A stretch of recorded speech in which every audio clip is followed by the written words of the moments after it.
You can now hear Movie Heaven, Movie Hell on Stitcher. Stitcher is radio on demand. Listen anytime, anywhere. Stitcher is an award-winning free app that lets you listen to all your favourite shows, plus discover from 20,000 news, entertainment and sports shows. You can also create your own custom playlists. Stitcher is available on iOS, Android, Nook, iPad and in over 4 million car dashboards. It's on demand and it's on the go. No downloading, no syncing, no wasted memory. You can stream your favourite podcasts from Stitcher. Don't have Stitcher? Download it free today at Stitcher.com or in the App Store. And please leave us a review and rating on Stitcher. Thank you.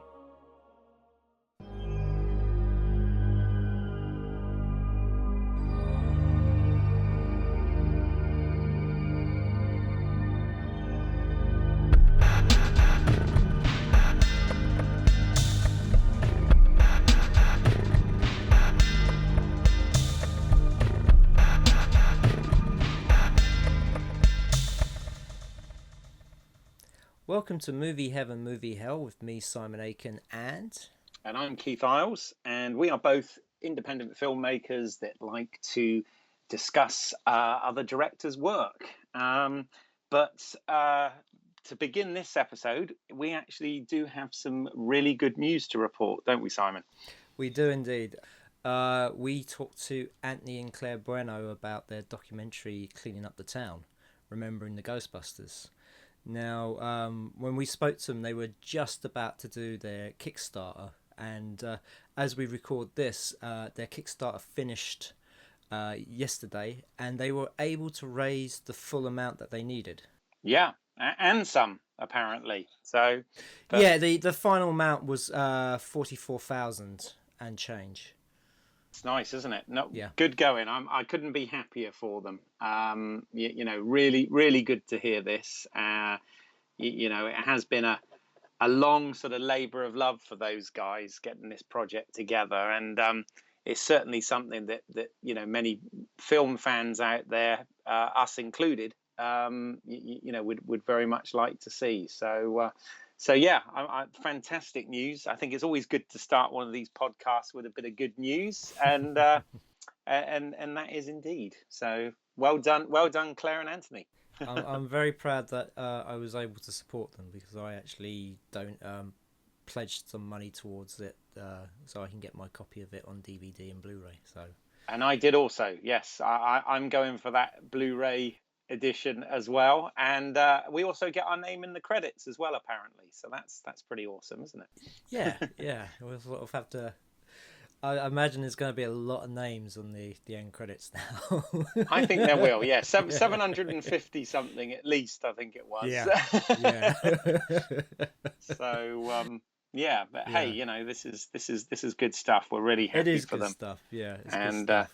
Especially with the Ghostbusters reboot and everything sort of coming out this year. I think timing couldn't be better, really. Yeah, I just want to sort of ask you what you thought of the Ghostbusters trailer. Do you know, I've not seen it. I'll be perfectly honest with you. I know it was released last week or this week, and it's been the hot thing. But I tend to avoid them. I tend to avoid these trailers wherever possible. It's probably for the best. It has not been received very well, and I have to say I was not a fan of the trailer. Oh. I mean, my fingers are crossed that it's just a bad trailer and it's not indicative of the film. Okay, let's hope so. Eh? Because there's a fan trailer out that's much better, and I prefer that over the official trailer. But it was kind of like it rings alarm bells a bit, and I do love all the reaction videos that's on YouTube for it, because first thing out the gate is I'm not saying it's bad because it's for women. I'm saying it's bad because of this, and this.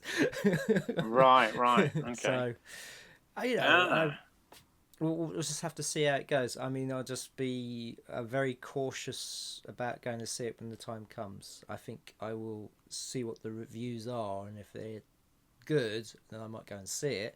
And if not, I'll just not bother, and I'll just stay at home and watch my copy of Ghostbusters. So, Yeah, I have kind of a bizarre policy about all of this stuff. Is even though I'm, as people who listen to this show know, a major, movie nut, as it were, and it is kind of my life. I tend to, before I've seen a film, I try and avoid most things. I mean, obviously, you can't always avoid trailers, but especially when you go watch other films. But I try and avoid a lot of stuff, certainly reviews and things of that nature. And then once I've seen the film and sort of seen it pure and made up my own mind, I then want to go back and sort of find out everything and read everything. But certainly last summer, I was really pissed off with a couple of the trailers that I Oh, saw gotcha. that completely ruined any sort of surprise with the film I was going to go and see. So Yeah.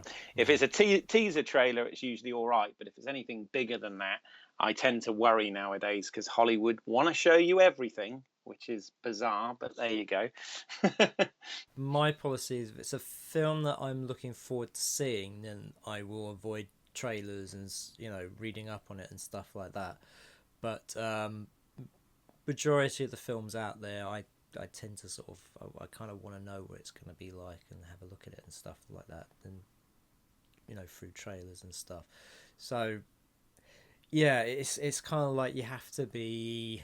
It's really weird now. It's like stepping through a minefield with trailers, because a lot of the trailers, they are willing to show you everything because they want to get you into the cinema, and even if that means showing you the ending.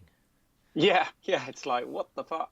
I mean, at the It's like, time when you're watching the trailer, it doesn't look like the ending, but then when you're watching the film, you're going, I haven't seen this bit yet. Where's this bit? And from the trailer. and sometimes, you get those trailers where there's all these bits that you're going to love in the trailer that don't end up in the movie, and you think, oh, what Yeah. happened to that bit? I don't forget the most classic one for that for me was I don't know whether you ever saw the trailer. I love the movie, but even though it is cheesy, but the trailer for Tango and Cash. Oh Okay, yeah. virtually everything that was in the trailer of Tango and Cash is not in the movie. It's really bizarre. It's like kind of they had alternate scenes and Ah, right. They used things of alternate that takes nature. and stuff. Oh, okay, yeah. Yeah, yeah. Yeah. It's yeah. I can't believe I've mentioned Tango and Cash on a podcast already. There you go. Well, if we're gonna continue the news, then you'll love this. Guardians of the Galaxy have cast Tango and Cash in the film. Oh, really? Yeah, Okay, interesting. gonna be a bit of a reunion in that film. Hey, Kurt and Sly, love them both. What can I Yeah, say? Grew up watching them on the screen, and can't help but love them both. They're great guys. So that's it. yeah, Right, excellent. we better move on to what people actually want to hear. Yes, absolutely, absolutely. We're here to talk about a director. We Well, are. We are. a director who started off as a screenwriter and then became, well, I think if I'm right, he actually made a film, and then off the back of that film, he got gigs as a scriptwriter, and then he went back to directing. Oh, right. Okay. And of course, for those who haven't guessed yet, the director we're talking about is David Twohy. Yes, David Twohy, born 1955, the year Marty went back. Yes, this is true. But this is the thing. We looking online, there is not much written about David Twohy. Apart from the fact that he was born in 1955 and that he is a writer and director known for the films The Fugitive, Pitch Black, and The Chronicles of Riddick. Yeah. And that's about it. And I don't know if it's that people aren't interested in him, or that he's very good at keeping his private life private. Yeah, well, maybe. I mean, you know what? If it's the second one, I totally respect that because, Yeah, well, he's done a better job than Kubrick ever did. yeah, because I have to say, if or when I ever make it big, I just want it to be about the movies and stuff, not, about what I'm up to in my private life, So, so I kind of respect that if it's about his movies. And let's look at those. I mean, certainly some of the writer credits he's got. Yeah. are certainly some movies that I absolutely love. I mean, you already mentioned The Fugitive, starring Harrison Ford, which is absolutely fantastic film. I love that. It's one of my favorite action movies of that era. So yeah, really good. He also did Waterworld. Yeah. The jury might be out on that one, although I kind of liked it, I have to I say. enjoyed Waterworld. I mean, it's just it's good fun. I mean, it was a lot of fun just to, you just switch your brain off and watch it. I mean, Dennis Hopper's, he's very good in it. Kevin Costner, yeah, he's all right. He's playing the man with no name with gills. The man with no name but gills, absolutely. But Yeah. don't knock Kevin. He's another hero. Don't knock Kevin. Gushing for all these actors. Well, he wrote Warlock and Warlock the Armageddon, which was, as we know, Warlock was the film that. What's the actor from With Now and I? Oh, yeah. The actor who played With Now. Yes. Him. Yes. God. Listen to two people who quickly look up IMDb. I hate it when this happens. Yes. I want to say Richard E. Grant. There you go. You got it. Yeah. Well done. Okay. And I didn't look that up. It just took a while to get there. Well, another filmmaker in his own right, by the way, Richard E. Grant. Well, yes, indeed. Warlock was the second film that Richard E. Grant did, and it was the film he did after With Now and I. Ah, right. Okay. Fair enough. And interestingly, I mean, this nearly always comes up in the podcast we do. I know what you're going to say. I'm going to say it this time because it's normally something you'd bring up, but apparently he did do a draft for Alien 3, which was actually rejected, right? Yes.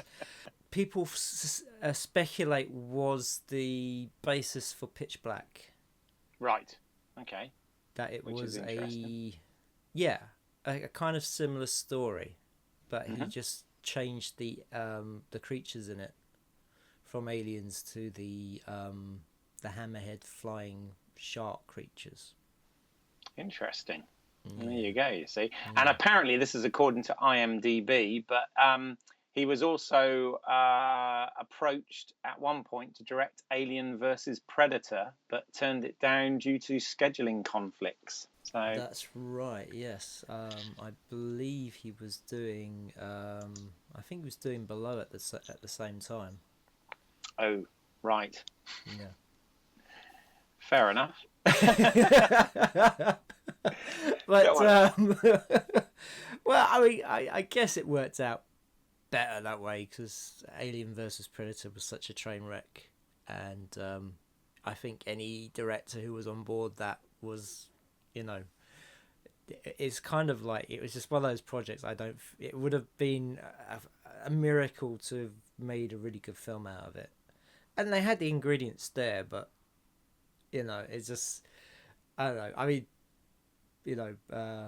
old Paul W.S. Anderson, he made an absolute pig's ear of that film, and I still don't forgive him for fucking around with the alien biology and stuff. I know you don't. Anybody, you can go back to episode 1, folks, where it all began. Nearly a year ago. That is scary, isn't it? We've been doing this for nearly a year, right? Yeah, a year in April. My God. There you go. So, but yes. I remember, though, with David Twohy, the first film, I don't know whether it was his first film, but the first one I remember seeing that he did was the film called The Arrival, the Charlie Sheen film. Yeah, I remember seeing that in the video shop because you had the picture. It was one of those weird pictures where you had it was like some sort of weird building in the forest at the bottom, and then you had like half of Charlie Sheen's head and the other half was an alien. Like one of these grey anal probing aliens. And, which could explain a lot for what's going wrong with Charlie Sheen. Yeah, I was going to say, maybe it was after that film it all went downhill, was it? Maybe they implanted him with tiger blood, gave them the idea that he was winning all the time. Yes. So, but yeah, he has done well, what's he done? About half a dozen films or so, I suppose.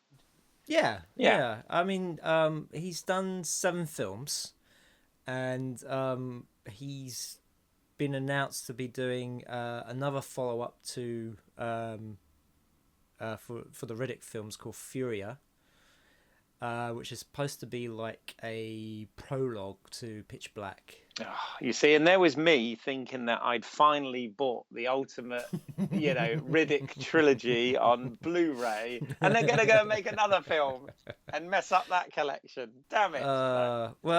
The what's known as the Chronicle of Riddick's films stories collections, it's really hard to complete because not only is it Pitch Black, Chronicles of Riddick, and Riddick, but you've also got the video of the animation Dark Fury, yes. And you've also got the video game called Butcher Bay.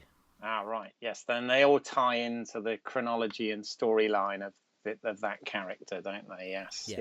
Yeah. So. But this is probably his most famous work, I guess, would be the fact that he is writer and director on the Riddick films. Yeah, and he's he was the guy who gave us Vin Diesel. Indeed. Which, well, I mean, Vin got his break, in a manner of speaking, through Spielberg, didn't he? But I say this is, I'm right in saying this was the film that kind of, really, it made him a leading man. Oh, definitely, yes. Because I don't think, as much as he was in Saving Private Ryan, it's really he wasn't like one of the leads. He was in it very short. I mean, he was. I think the only thing you can say is he was the first soldier in that troop that gets killed. Absolutely. What a way to start, though.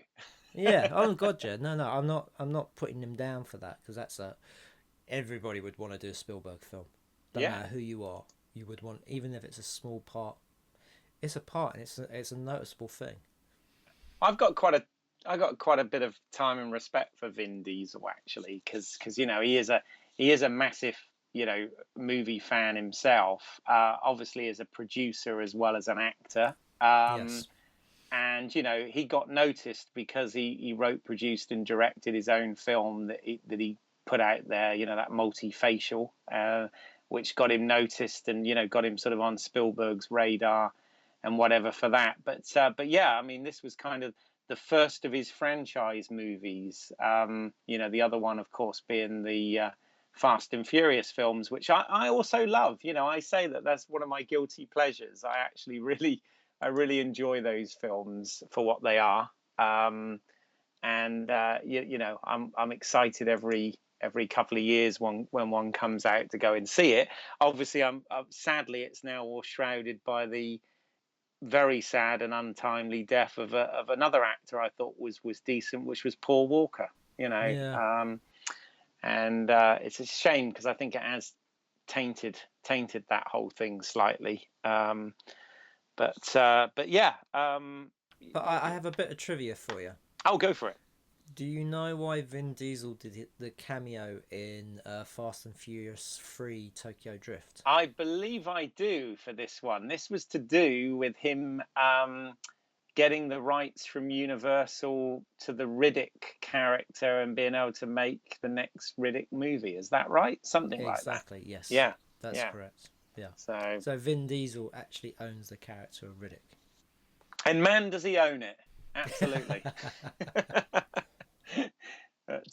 But no, I like what he's doing now. It's kind of in the way that growing up, we already mentioned like Stallone and whatever. Loved watching his movies. Again, a lot of which he wrote, produced, and directed as well. And loved some of his franchises and some of his characters. And to an extent, Vin Diesel is kind of doing a similar thing for this generation, isn't he? So, all good. That's it. And I also love the voice work he does because not only was he the voice of the Iron Giant, but he was also the voice of Groot.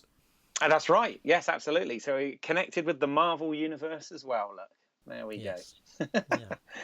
And if he wants to, they could probably give him another character to play because it's only his voice. Yeah, it's only his voice just saying Groot. Come on, he said I am Groot so many different ways. He did.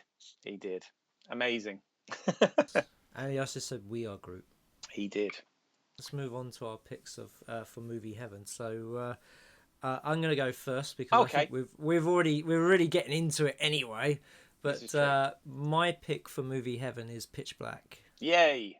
Or now, as it's called, The Chronicles of Riddick, Pitch Black. Nah, let's not call it that. Let's just call it Pitch Black. Let's call it what it is, because what it was released in 2000 as. Yeah, yes, indeed. Because in some weird way, Pitch Black is kind of very much a different film to The Chronicles of Riddick. Very much, yeah. To the point that it paints a sort of more realistic, gritty future than the sort of fantasy sci-fi future we get in Chronicles of Riddick. It's very weird how those two films can actually exist in the kind of same universe. I think it's one of the things I as much as I like Chronicles of Riddick, I sort of enjoy it as a kind of guilty pleasure. There's also things about it doesn't seem to connect up to Pitch Black very well, apart from the fact that it's got some of the same characters. Yeah. But universe-wise, it doesn't feel the same. No, absolutely. Well, I mean, it is, essentially Pitch Black is kind of a science fiction horror movie, isn't it? Whereas, Chronicles of Riddick is more of a sort of action adventure film that sort of kind of drops the horror element, really, doesn't it? Very much. Yeah.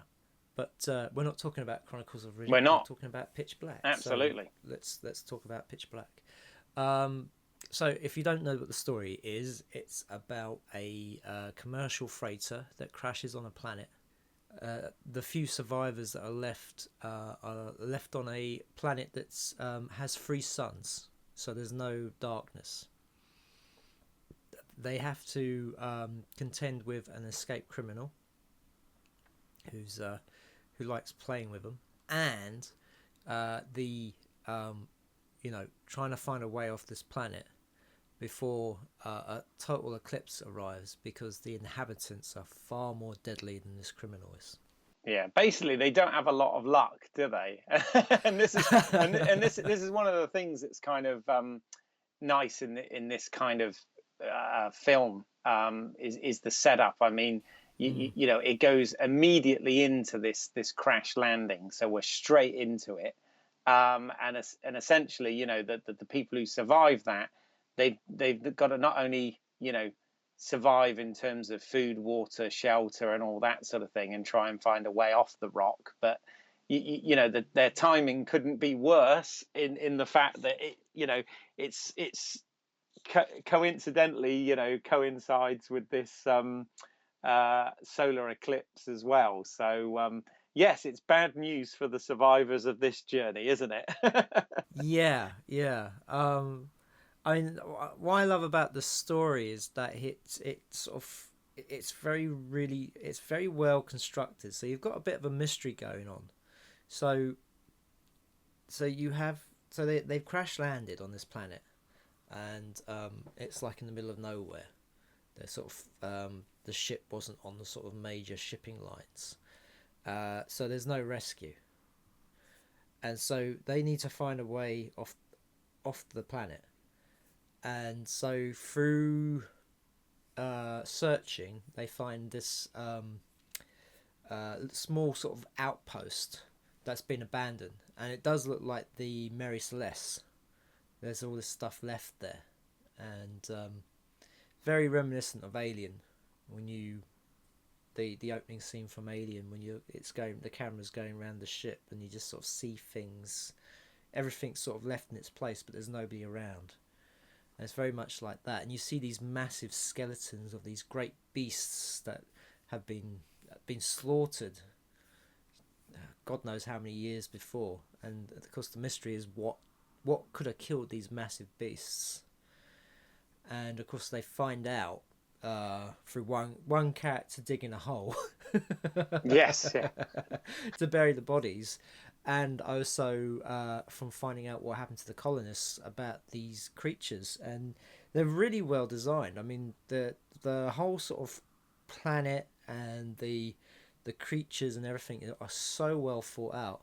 So you have these creatures that can only exist in the dark because sunlight hurts them, or light hurts them, and they're flying creatures that look like sharks, hammerhead sharks, which they have arms and claws, and they also have like a kind of tentacle that comes out of their hands that's good for, you know, feeling, because they're like bats. They use kind of like a radar to see, and also they use their tails as well as not only for just for stabbing, but to also grab as well.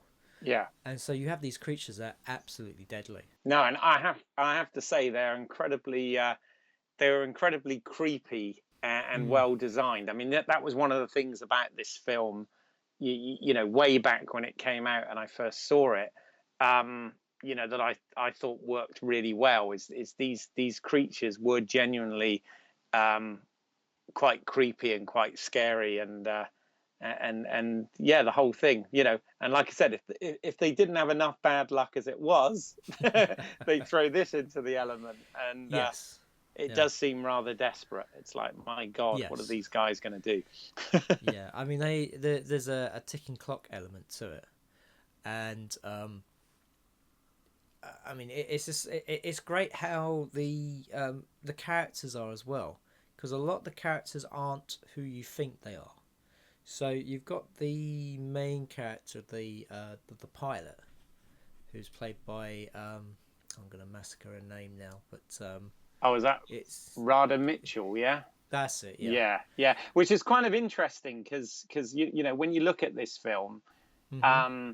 the Richard B. Riddick character, you know, Vin Diesel's character, yeah, I mean, he's obviously an anti-hero anyway, but he's kind of not the main character in many No, respects. he's not. No. Yeah, Though it is sort of it kind of, because the film starts off with his voiceover, that's right. Yes, it does.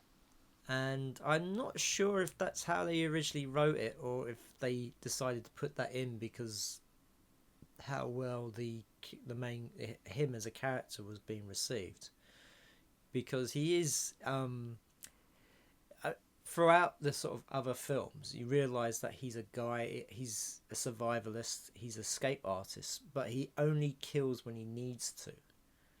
He likes to toy with people, really. Yeah, Especially in Pitch Black. Pitch Black's mostly about fucking with people. But you have Radha Mitchell as this character called Fry, as the pilot, and all the other survivors look to her as being the captain. They're always calling her captain, and she hates it because of the fact that she was prepared to sacrifice their lives just to save her own, which then plays into the film where in the end, you know, when she's offered an out of this, when she's told, you know, take my hands, come with me, you know, you don't have to worry anymore, you don't have to stay, and she sort of, you know, she then finds the courage to say, no, I'm gonna stay, I'm gonna save these people, because you know, because their lives do matter to me. She sort of kind of, you know, has to go through this whole entire film to learn this point, but it's a wonderful sort of progression for her character, because she goes from being regretful of what her, you know, the decision she nearly made. Well, actually, yeah, she goes through it. If it wasn't for her co-worker, you know, blocking the door, she actually would have flushed those people out. They would have, you know, they would have all died. yeah. And we wouldn't have had much of a film. No, absolutely. But then you also have this character of John's, played by Cole Hauser, and he looks like a cop. I mean, he's got a gold badge and everything, and of course he turns out to be the villain of the piece, or one of the villains of the piece, because these creatures definitely are the sort of antagonists of the film. Yeah. Well, no, I mean, again, I mean, this is obviously written partly by Twohy, but it's also partly by the Wheat brothers that had done. I think they'd done one of the Nightmare on Elm Street films and one of the sequels, and like The Fly 2 and a few other bits and pieces beforehand. But you know, again, this script is actually quite good, because not only have you got all these layers of problems that are going on the planet, but as you've already pointed out, you've got characters here that all, you know, have quite complex elements and intentions and things going on as well. And the character of John's, played by Cole Hauser, you know, we also learn that, you know, he's got this he's an addict as well, isn't he? So oh, that's right. Yeah, he's addicted to morphine, which could have come in very handy for the pilot's you know, co-worker who gets impaled in the crash, and, which is you know, pretty horrible. Yes. Yeah, he dies in a lot of pain, and of course Johns could have had the you know, he could have helped there, but he was very selfish and kept the drugs for himself. Yeah, I mean, it was interesting, of the survivors. One of the things I did sort of think, oh, that's it, is none of them actually came out of the landing with any sort of major injuries at all, did they? In fact, I did think that Radha Mitchell looked incredibly clean, considering all of the earth from the planet had gone sort of through the window at her as she crashed. But you know, I'm being very nitpicky now. But you know, it was. But yeah, but I mean, the crash sequence is amazing. I mean, it's really well done.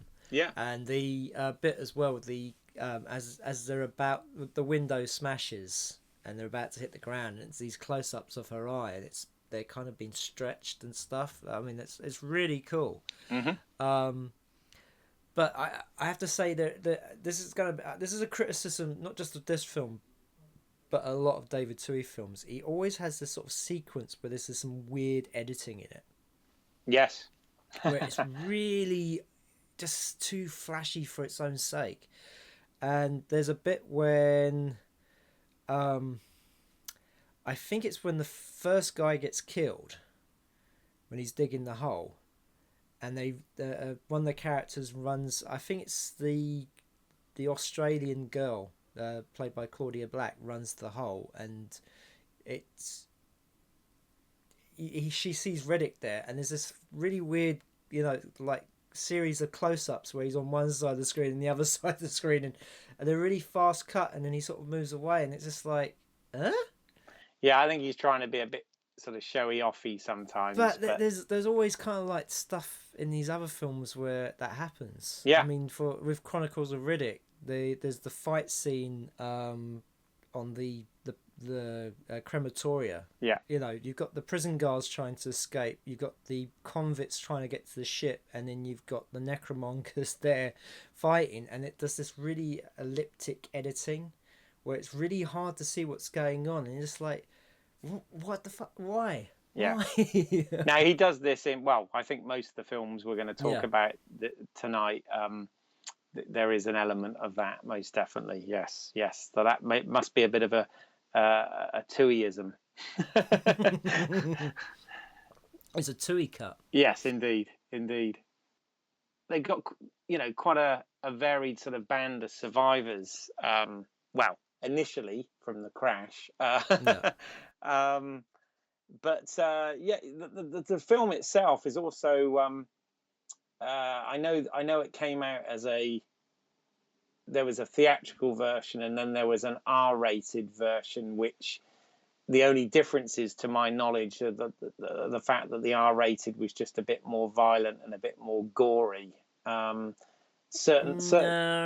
well, I don't know. I mean, I think the cut over. I think what we got here is exactly the same as the R-rated. I mean, I saw the R-rated version. There was just a few extra scenes in there, which, you know, didn't really add anything to it. I think everything else is exactly like it was in the cut over here. I don't know if it was really badly cut over the States. It might have been. Maybe it might have been all those shots of gore and stuff were taken out for the American cut, but there was exactly there was nothing on the gore level that I hadn't seen already on the UK version, and I saw this at the cinema. Yeah, because it's quite nasty in places, isn't it? And Oh yeah.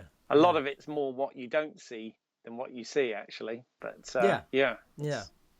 Yes, that's correct. But yeah, I mean, also, I mean, I love. I mean, Keith David's always great. He's brilliant. Yeah, no, absolutely. Yeah. And the whole idea of him being this holy man on his way to New Mecca, which you know, we sort of catch up with him again later in Chronicles of Riddick, but it was his 3 boys that he has with him. Oh man, they do go out in some really nasty ways. They do, yeah. I mean, especially that first kid when he gets he sneaks into what's called the core room, and it's because everything's at this outpost, everything's solo is powered by the sun, and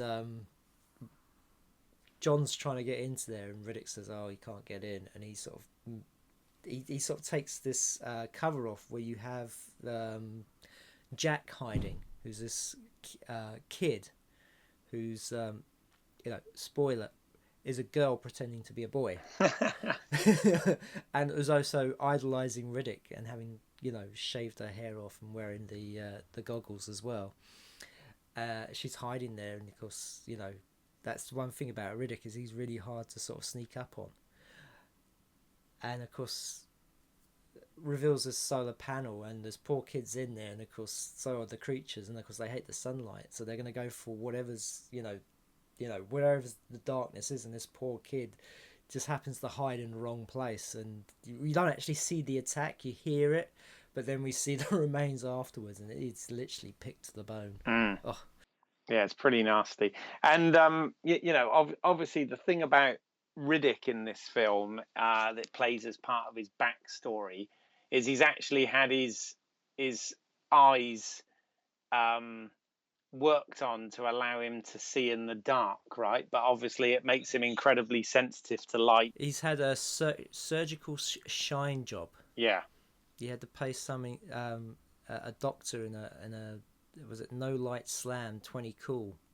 20 calls, yeah, that's right. In order to so he can protect himself in this dark prison. But but the thing is though, it's I think there's a kind of a hint to Chronicles of Riddick about where those eyes really came from. Yes. Yeah. They've given him this sort of whole backstory, but I mean that's his thing, isn't it? That's his kind of like secret weapon.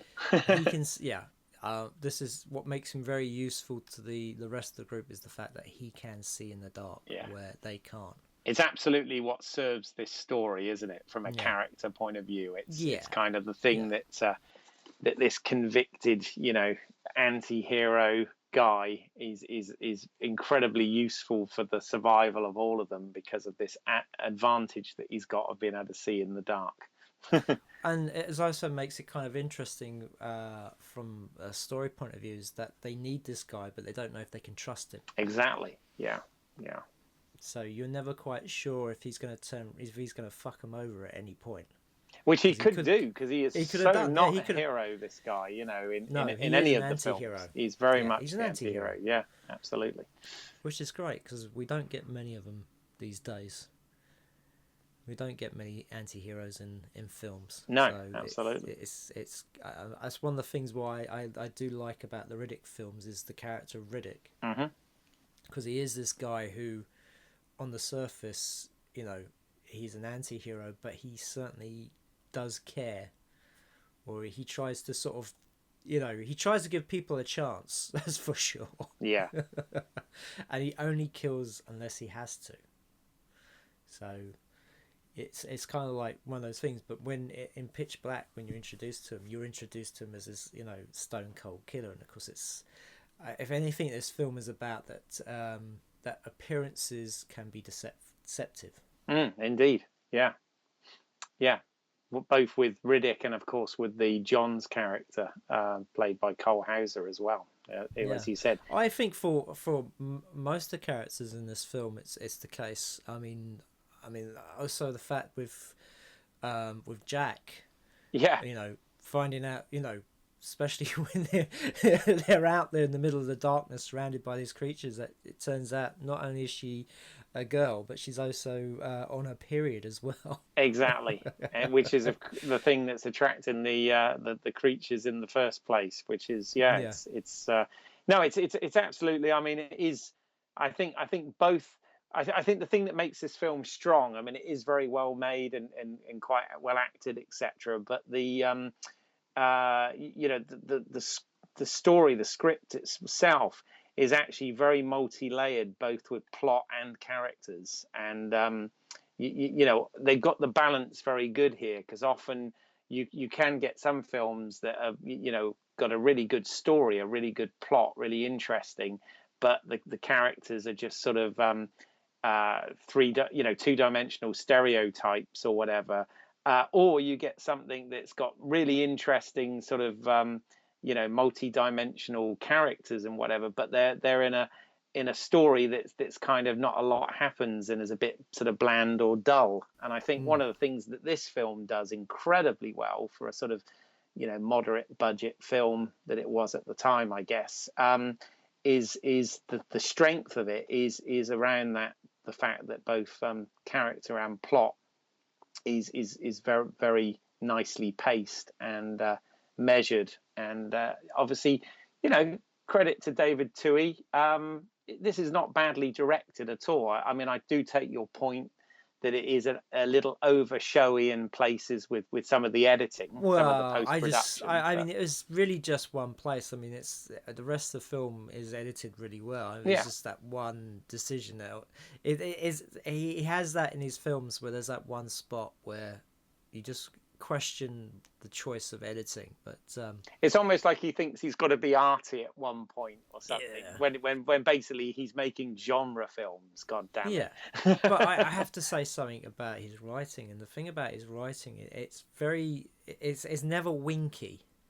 It's never sort of saying, "Oh, this is from something else." It's very true to the story it's telling. So you're very much with those characters on that planet, and not once are you sort of put out by some sort of,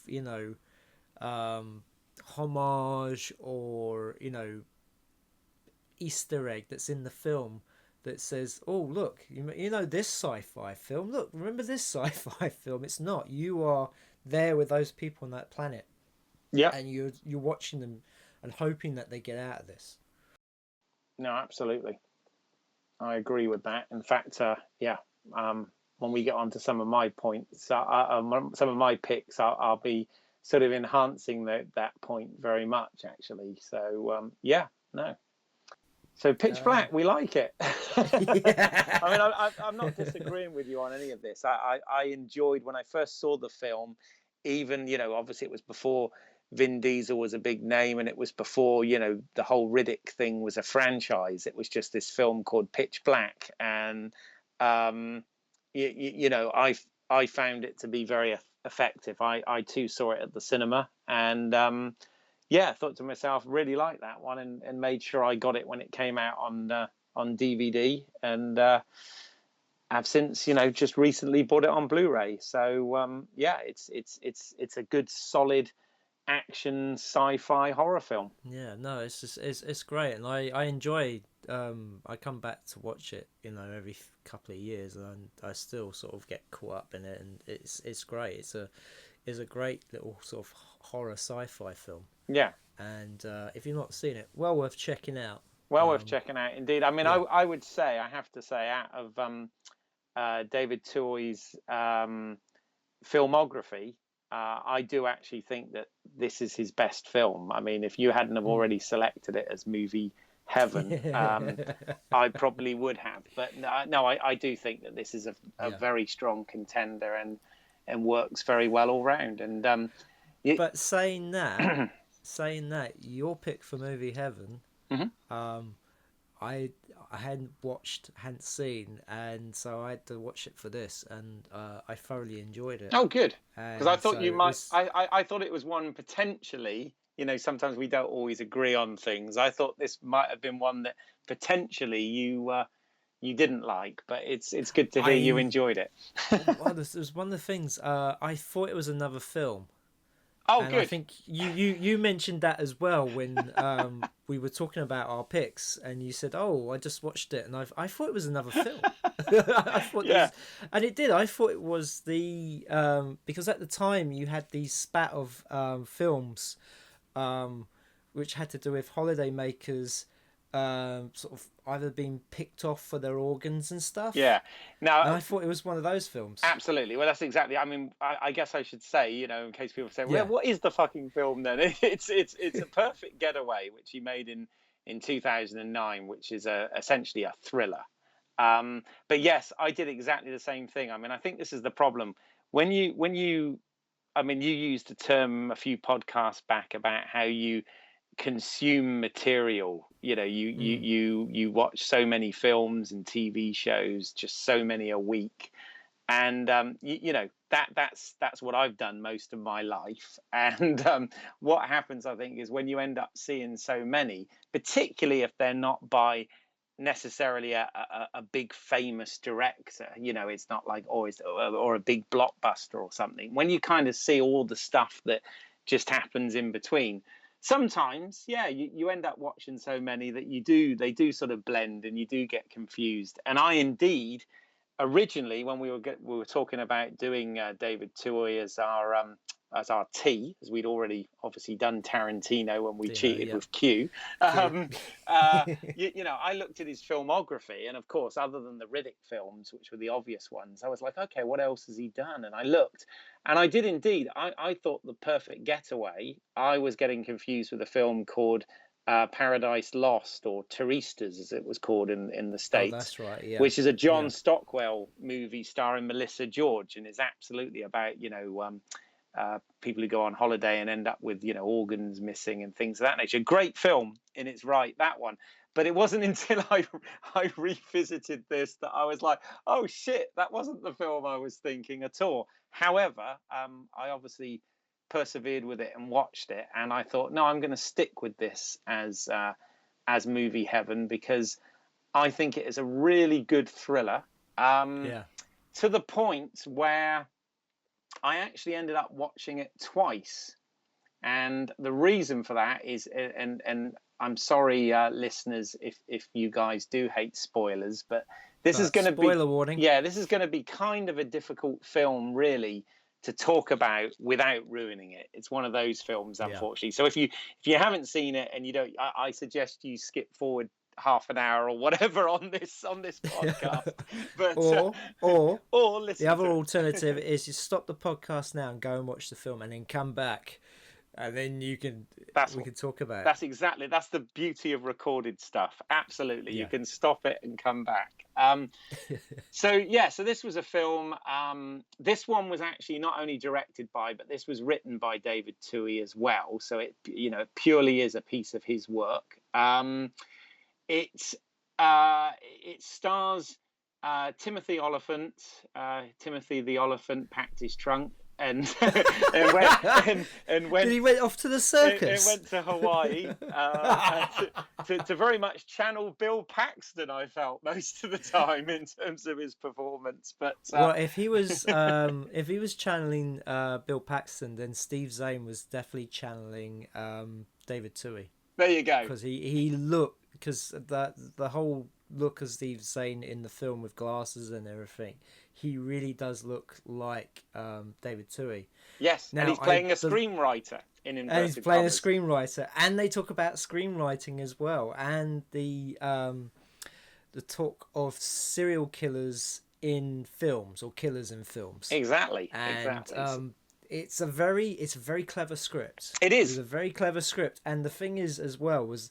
I was going, oh, I know the twist. I know what the twist is. I know what the twist is. Mm-hmm. And then when the twist happens, it went, oh my fucking God, I did not see that. Yeah, I mean, this is exactly why I had to watch it twice, because I'm usually, I like to think of myself as usually quite astute with these sort of things. Yeah. And like the film is very much set up to imply certain twists. But, when there is the twist, which we will come to, it's not what you think it is. So I had to go and watch it a second time. It's one of those films, you watch it the first time pure, and then you watch it again, having the knowledge to see if it still works. Because I thought to myself, hold on, there were scenes in this that wouldn't have made sense, and I went back and rewatched. In fact, what I did is I watched the director's cut, the unrated cut. He always seems to have two cuts of most of his films.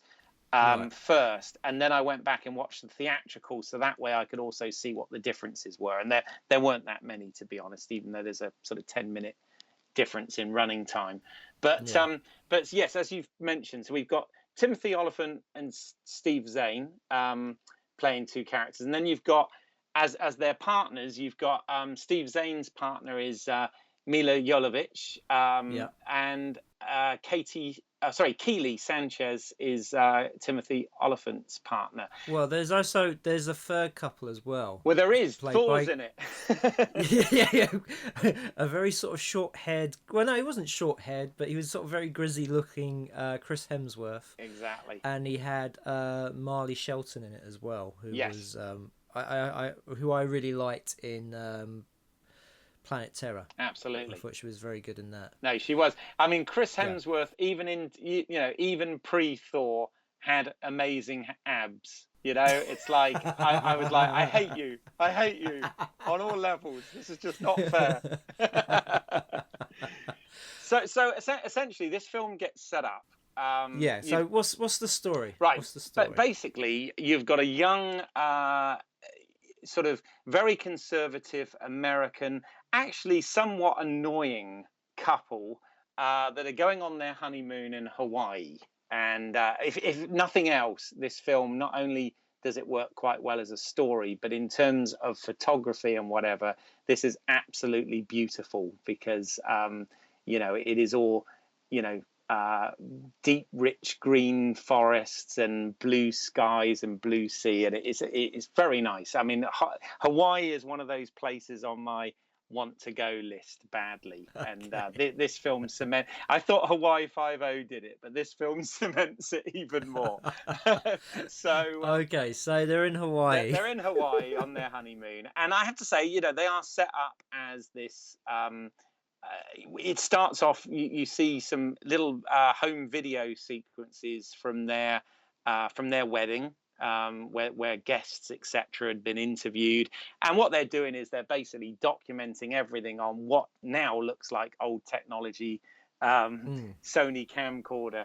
There's a Sony HDV. There you go, circa 2009 or whatever.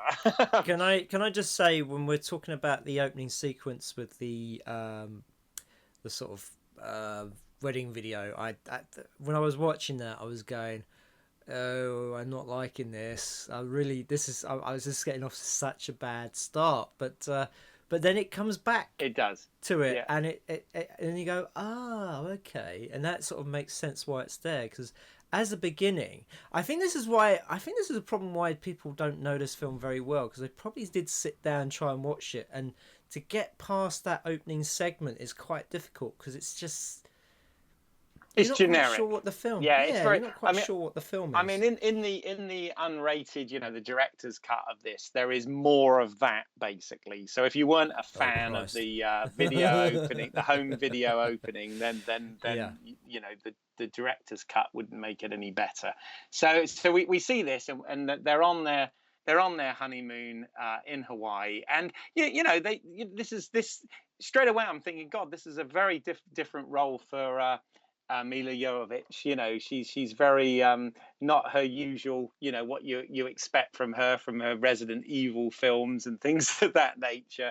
And Steve Zahn, who's usually the funny man, the funny sidekick, and I think, okay, well, they're leads in this, but this is interesting. So they're in Hawaii, and one of the first things they do is they go to pick up a couple of hitchhikers, which is something they don't normally do in the dialogue, what they say.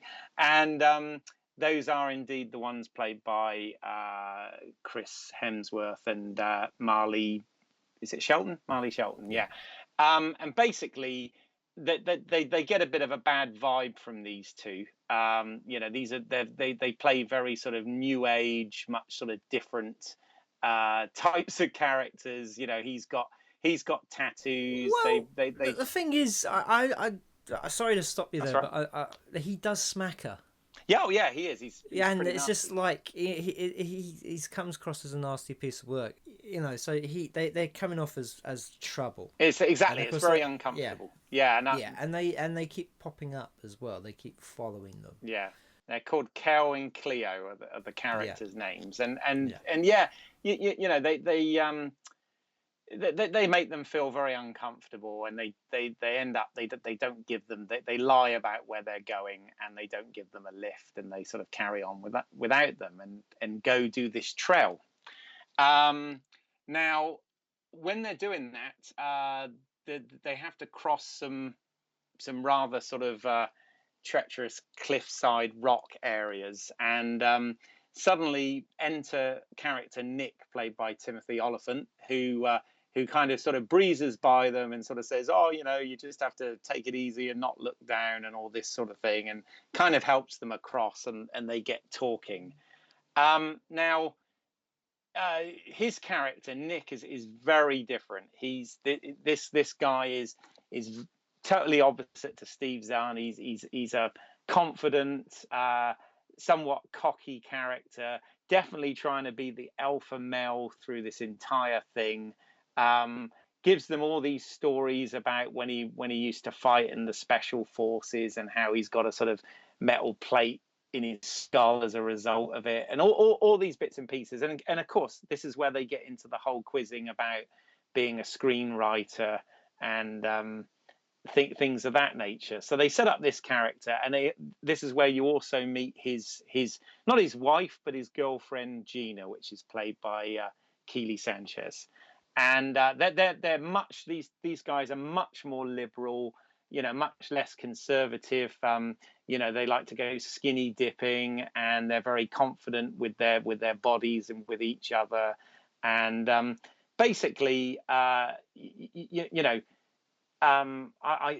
the Steve Zahn character, who what's his name in it? Cliff, isn't it? Cliff yeah. is somewhat intimidated, or so we think, by Nick. Anyway, whilst they're on the hike, they come across some tourist girls that are just saying. I mean, of course, this is a 2009. I guess you could kind of get away with this. This is one of those islands, or you know, more southern islands in Hawaii, which doesn't have very good cell reception.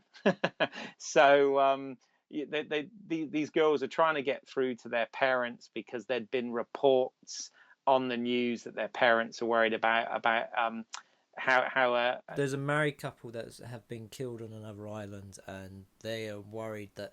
And the report is that this couple has been, well, the killers who've been caught on camera have been spotted going to the same island, and they do this sort of joke where they go, are you a couple? And they're like, yeah, we've just been married. It's our honeymoon. And you see the girls running off. yeah.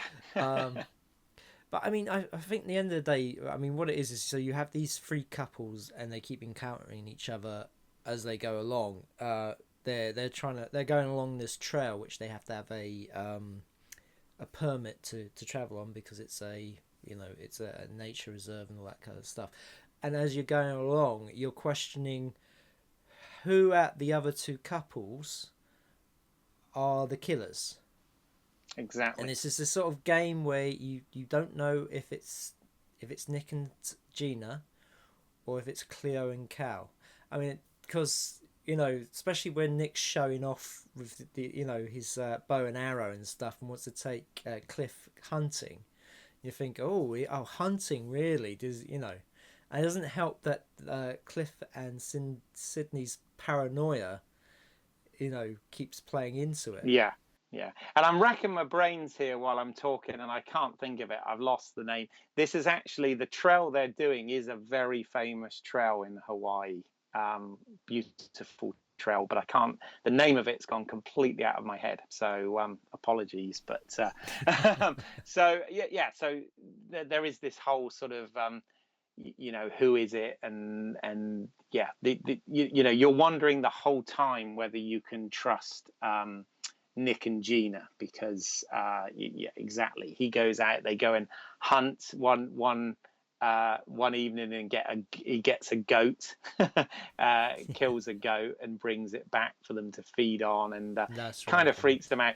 Oh, and of course Gina can actually gut the goat and everything. Yeah, no, exactly. Gina's experienced in working, in an abattoir or whatever. That's it. I mean, it doesn't help that they've got a bow and arrow, they've got a hatchet, and they've also got a knife. Exactly, they got all these very, very dangerous weapons as well. Yeah, absolutely. One of the things as well we learn is the girls, when the men are off hunting, the girls have their sort of girly chat moment, and we learn that Sydney, which is Jovovich's character, she talks about an old love of hers when she was very young, that had kind of was a bit what's the word? They're in the car making out, or more than making out, and then he tells her to turn the headlights on, and there's actually the next door neighbor's dog hanging, which he'd killed beforehand. So she'd met this guy that was somewhat off the rails when she was very young and impressionable. Yeah, that's right. And she was saying that he'd said that if she told anybody, he would kill her. And of course, Gina was the first person that she's ever told. Absolutely. But I think we're gonna get into the twist plot, because I have to say this is the first indication that something's not quite right. I mean, it's one of those stories where it's kind of like, oh, okay, that's kind of dark. Yeah. But then thinking about it and knowing the twist, it makes a lot of sense. Yeah, well, I mean, the thing is, this runs, the film is about 1 hour 40 minutes, and over an hour of it before the twist is revealed. And it does, up until that point, and this was my thoughts on it when I was first watching it, it was an enjoyable, well-made, run-of-the-mill thriller. Yeah, it was enjoyable enough at this point. Yeah, however, I was kind of wondering why has Keith picked this as movie heaven? Yes, well, this is why I sort of stuck with it, because when this happened, I actually thought this worked quite well. So yes, essentially, they then make it to the beach, which is kind of at the end of the trail where they were headed. The destination is this beach, and it's very nice. You see people, playing football on the beach and things of that nature. And Cliff, Steve Zahn's character, basically hires a couple of kayaks and suggests to Nick that they go kayaking to see the caves, to see the waterfall sea caves, right? Yeah. And Nick's is kind of, oh no, Nick had other plans, which we find out, and he was kind of wanting to stick around on the beach and wait for the girls who had gone for a walk. And Zahn says, oh, what about all your hero war stories? Come on, a bit of kayaking isn't going to hurt you, and besides, you can pitch your movie idea to me. So he kind of gets somewhat coerced and bullied into going with him on this little kayak trip. And as they're pulling away, the girls come back to the beach, and Gina's kind of annoyed. She's like, oh my God, where are they going now? I thought we were going to spend the evening together, and the boys have gone off on an adventure. And what she decides to do is, obviously, that Cliff and Sydney had been documenting this whole thing on this, as I said, this HD camcorder. So she decides to pick it up and film them, going away around out to sea and around the corner. Once she's finished that, she realizes that the SD card, which takes the photos on that camera, has popped out. So she puts it in and starts sort of some of the wedding photos, some of the holiday photos, and as she goes back, it goes to wedding photos, come up. So she starts to have a bit of a flick through them, just a little sneaky nosy. And this is where I think it's quite nicely directed, actually, because we don't see what she's looking at, and the camera sort of slowly pushes in on her, and the actress, again, she's very good here. You see her, you suddenly see her expression change, and she drops the camcorder and suddenly rushes after them and is trying to cry to Timothy Oliphant's character to come back, right? But obviously he's so far out at that point, he can't hear what she's saying, and he just sort of waves to her and says, "I'll be back." So then Gina's kind of like, shit, what am I going to do? And she looks, and we see where the waterfalls are, up in the hills, and she knows that that's obviously where it will probably lead to the sea caves. So she suddenly grabs the hatchet and makes, like you wouldn't believe, like there's no tomorrow after this, right? So, you know, at this point I was still wondering, oh, well, what is it then? What's going on? What's she seen? In the meantime, Sydney picks up the camera and looks and sees what she's seen and drops the camera and runs after her. And that's when we actually get the reveal. The camera lands on the sand and there is the wedding photo. And hey, guess what, folks? The married couple are not Steve Zahn and Mila Jovovich. They're a totally different couple altogether. And this is where we then learn, this is the twist, that basically these guys are in fact the serial killers. and it's quite well done. I quite like this bit. Yeah, and so it leads to the sea cave.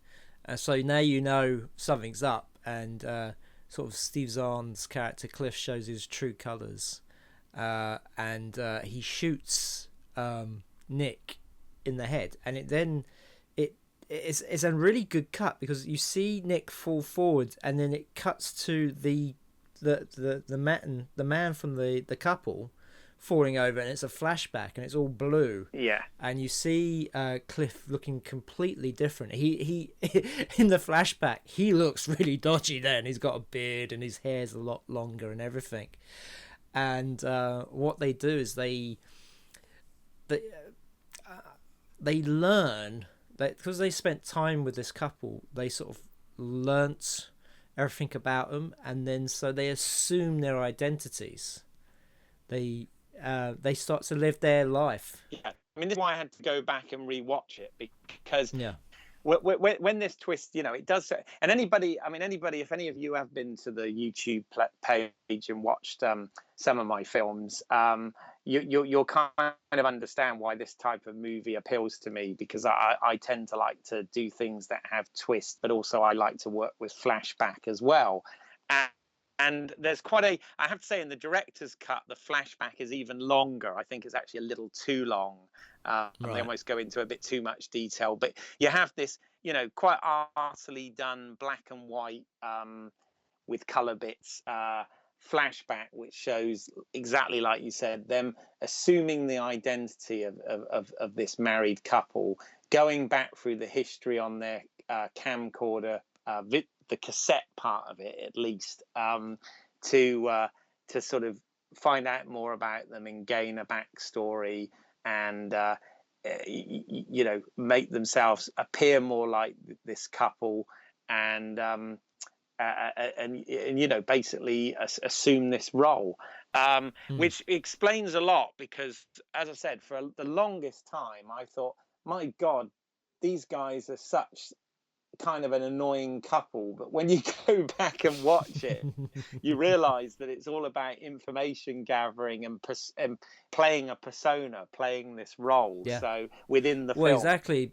because their goal is to kill Nick and Gina and then take over their roles, their life. them. Yeah, absolutely. I mean, and we also, this is also where we learn that Steve Zahn is in fact this guy. I think the character's name was Rocky, actually, who the story that Sydney had told Gina about the when she was very young, the guy she sort of lost her virginity to, that had killed the dog next door, etc., and says, if you ever tell anyone, I will kill you. Well, hey, it turns out that this is the guy that she spent her life with. Well, we figure out, it's never said. It's never said, but because what they do, you figure out, well, this is this is the same guy. It must be, because, you know, because you know, they're doing these killings and everything. I mean, it could also mean that you know, she just likes crazy guys. Yeah, maybe. At the end of the day, you figure out that this guy must be the same one, because the likelihood of having two psychotic boyfriends in her life is really, you know, lightning doesn't strike twice unless you're John McClane. Ah, there you go. Yeah. Old habits, they're like John McClane. Yes, indeed. But no, you know, in this, it's funny actually, because on one hand, you could think, and you know, you might be listening to this thinking, whatever, you know, that this sounds like a really sort of weak twist. But it is actually handled and done really well and totally works. So that video you had to sit through at the beginning and suddenly makes sense. It makes total sense, absolutely. Yeah, and because you do wonder why the hell it's there. Yeah, but it turns out it's there for a very good reason. The other thing you see as part of this flashback is you then get Nick and Gina's side of their backstory, and essentially they've been together years, but he's obviously never proposed to her, and the point was he wanted to propose to her on the beach at sunset on this trip, which was why he was somewhat reluctant to initially go out on the kayak anyway. So we get a bit of that backstory. Then obviously it comes back up to date, and we're continuing with the chase, and obviously Mila Jovovich is caught up with, which she's doing more of her usual thing now, a sort of badass fighting stuff. She's caught up with Keeley, and they are, you know, they have a fight, and Steve Zahn is also trying to climb up the mountain so that he can kill her as well. And there's all the usual, you know, the usual suspense tropes, but they're all done pretty well. In the meantime, back in the cave, we find that the story that Nick had said about having this metal plate in his head was in fact true. So that what we thought may have been a fatal headshot, he actually survives, and he then you know, Rambo's up to put a Stallonism in there. Rambo's up to go and obviously rescue Gina. And this is, you know, you say about a bit of odd editing. This was one of the bits I thought was a bit weird when he did the sort of split the screen in three. Yeah. I have to say, this is the only time when we get a Twohy cut that I actually liked, and this was the split screen of Gina being chased by Cliff, because Gina's been able to overpower Sydney, and I don't know, I think she knocks her into the sea or something. She does, yeah. She throws her off it's obviously not a high cliff, but she throws her off part into the sea. Yes, absolutely. Yeah. And so she's running away from Cliff, and they do this. I thought that was done really well, because you can see him chasing after, and the way it sort of cuts together, for a chase, it's very interesting. I actually did quite like that one. It did strike me as showy though, because bearing in mind, very showy. You just had the very arty flashback thing, which I thought they did handle quite well. Yeah. And then, you know, moments later, you've got this bunged in. You know what? I just want to say something. We missed a marvelous part in the flashback, because you see it also in the flashback. You get to see them talking and doing stuff as when they're with the other couple. Yes. When they're sort of more in their own characters, and when they're on the beach before they decide to kill the couple. Steve Zahn talks about, if I look away, does the world stop? That's right. Because I'm not looking at it. And you see the world actually freeze frame. Yeah. And that was that was one of the things I really liked about it, because you know, also the fact that these characters kind of had like a philosophy behind what they were doing, because they wanted to live forever, and their idea of living forever was taking over these people's lives. Yeah, absolutely. Yeah. And also you sort of see how they deal with the, like, cutting the not only collecting the teeth, but cutting the fingernails, not fingernails, sorry, the fingertips off of the victims so that they can't be easily identified and all of that stuff. So you get a lot in there. I mean, you know, there's a lot that happens. Now, I don't know, I'm kind of the very, very end, which we're kind of coming up to, because I realise we have done a real plot by plot on this, which I'm almost kind of reluctant to talk about, because I think anyone that is listening might want to go and watch this and see how it ends. I don't know whether I want to. We've spoiled the twist. I don't know whether I want to spoil the ending as well. Well, I mean, I think the ending is very much a. I think the sort of norm for this. It's a bit Hollywood, is, I mean, it's one of those endings where I think it works, because as much as I like the couple when you find out who they really are, they really needed to be stopped, and that's what happens, and so I was quite happy with that. I mean, I don't know how I would have felt if they had gotten away with it and they were still out there. I did like this ending. I thought that works very well without going into what the ending is. No. Well, I mean, I'll be honest, I liked the whole film. I thought that it wasn't, you know, from my understanding, it was only a moderate success. It's not one of those films that's particularly well known or is done particularly amazingly, but it's one of those, I would say, you know, again, for anyone listening that's looking for new stuff, it's kind of one of those hidden gems, because it is actually a very, very good action thriller. Beautifully, you know, as I said, beautifully shot in Hawaii. It looks amazing. And you know, credit to the actors in this. I think they all do a fairly stand-up job. I don't think there's like a pony performance in there. So I think, you know, if Pitch Black would be my, you know, number one David Twohy film, I would definitely put this one as number two, most definitely. I would as well. You know, to sort of wrap this up by saying that the story for this came from his own.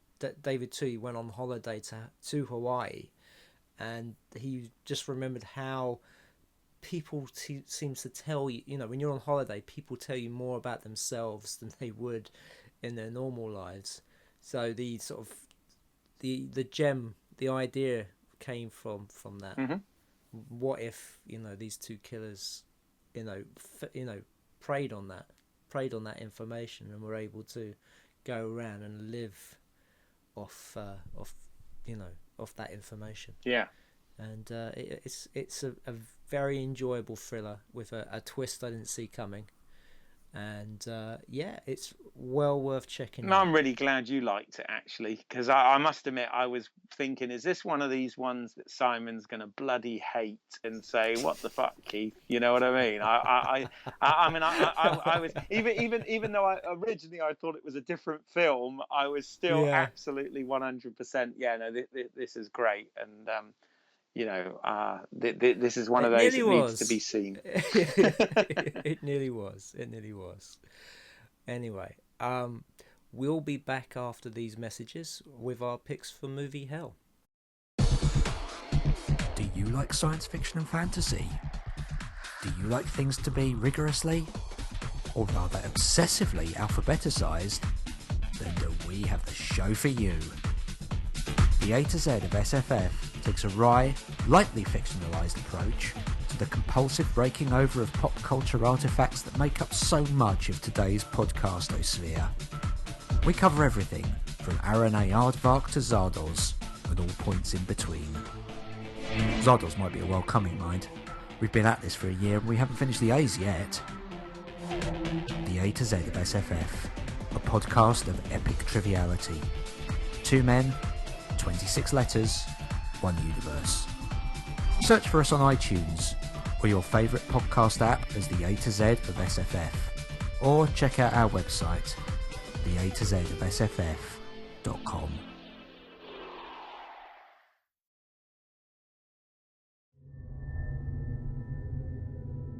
What's the matter, Jane?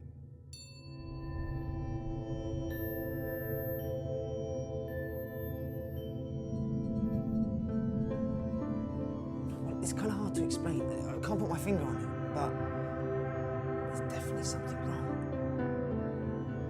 Jane? I suppose we can't expect her to get over it just like that. It must be past this. So bright. Why is it so bright in here? It's just the dawn, Jane. You have to take her to the hospital. Have her placed under constant watch. Well, that much I know, but who done it? You don't even try and stop me. You know I'm going to harm you, yet you do nothing. What about that wonderful husband of yours? No, Martin. I love him. Well, someone has to die.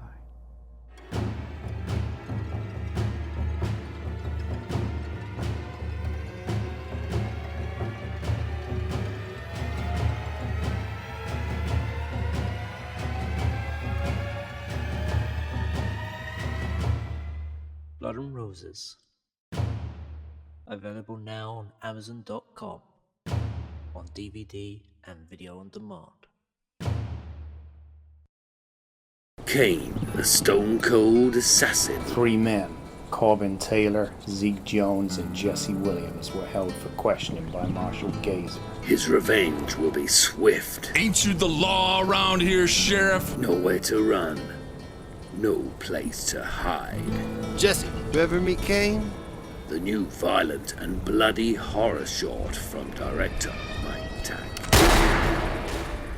Red Wolf Pines. Is that what you told Luke? He died like the dog he was. Starring Keith Eyles as Kane. That bastard ain't gonna find us out here. Available on YouTube and official website www.apocalypticconservatory.com. Red Wolf Pines. Rated R for rowdy.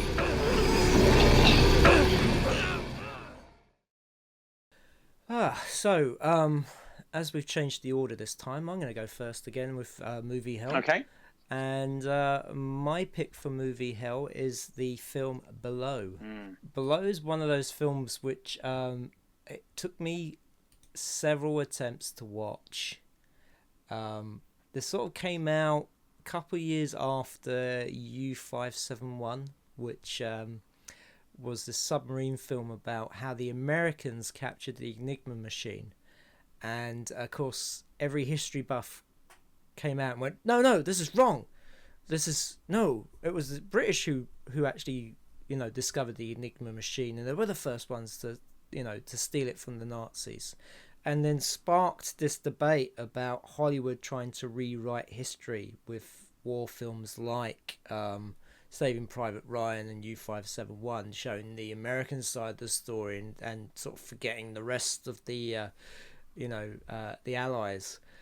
And so when this film came out, it just sort of came out at sort of the end of that kind of hysteria, to put it, it was a little bit of hysteria, but it was a news story for a while. Yeah, because this was what, 2002? Okay, yeah.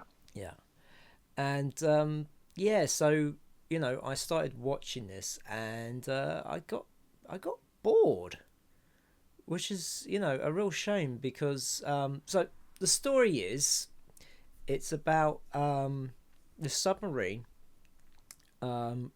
and they are told to go to the spot to pick up survivors from a boat that's been scuttled by a Nazi submarine. And so they get the survivors in, and then they have to dive, because there's a Nazi hunter boat out there, searching for, American submarines.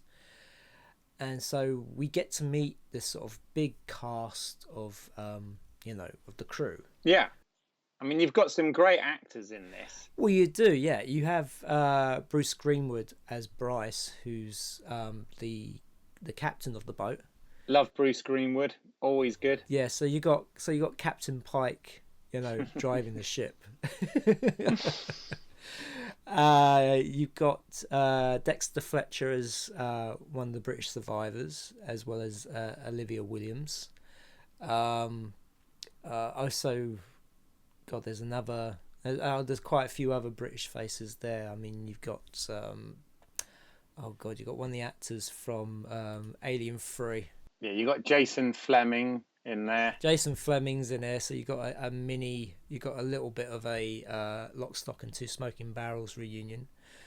You've even got Zach Galifianakis in there. I was just about to say that it was an early role for Zach Galifianakis, and his character name is Weird Wally. But saying that, I thought he was very good in this. I thought he was much better than he was in the Hangover films. In the Hangover films, I find him kind of annoying. Oh, I don't know. I don't know whether I agree with that. I love the Hangover films. Particularly I enjoyed the first one. Yeah. The first one I enjoyed, but the second ones I can't be arsed with, to tell the truth, because they didn't really do much, anything different. It's really. kind of a rehash of the same thing, yeah, very much. Yeah. But the first one's a great film, though. I think the first one's really good. But so they bring the survivors on board, and then these sort of ghostly things start happening. You get like this record player that starts playing when they're sort of hiding, and they think it's at first the survivors, because one of the survivors is actually a German officer or a German soldier. We're never really told, we just know he's German, which Bruce Greenwood soon executes.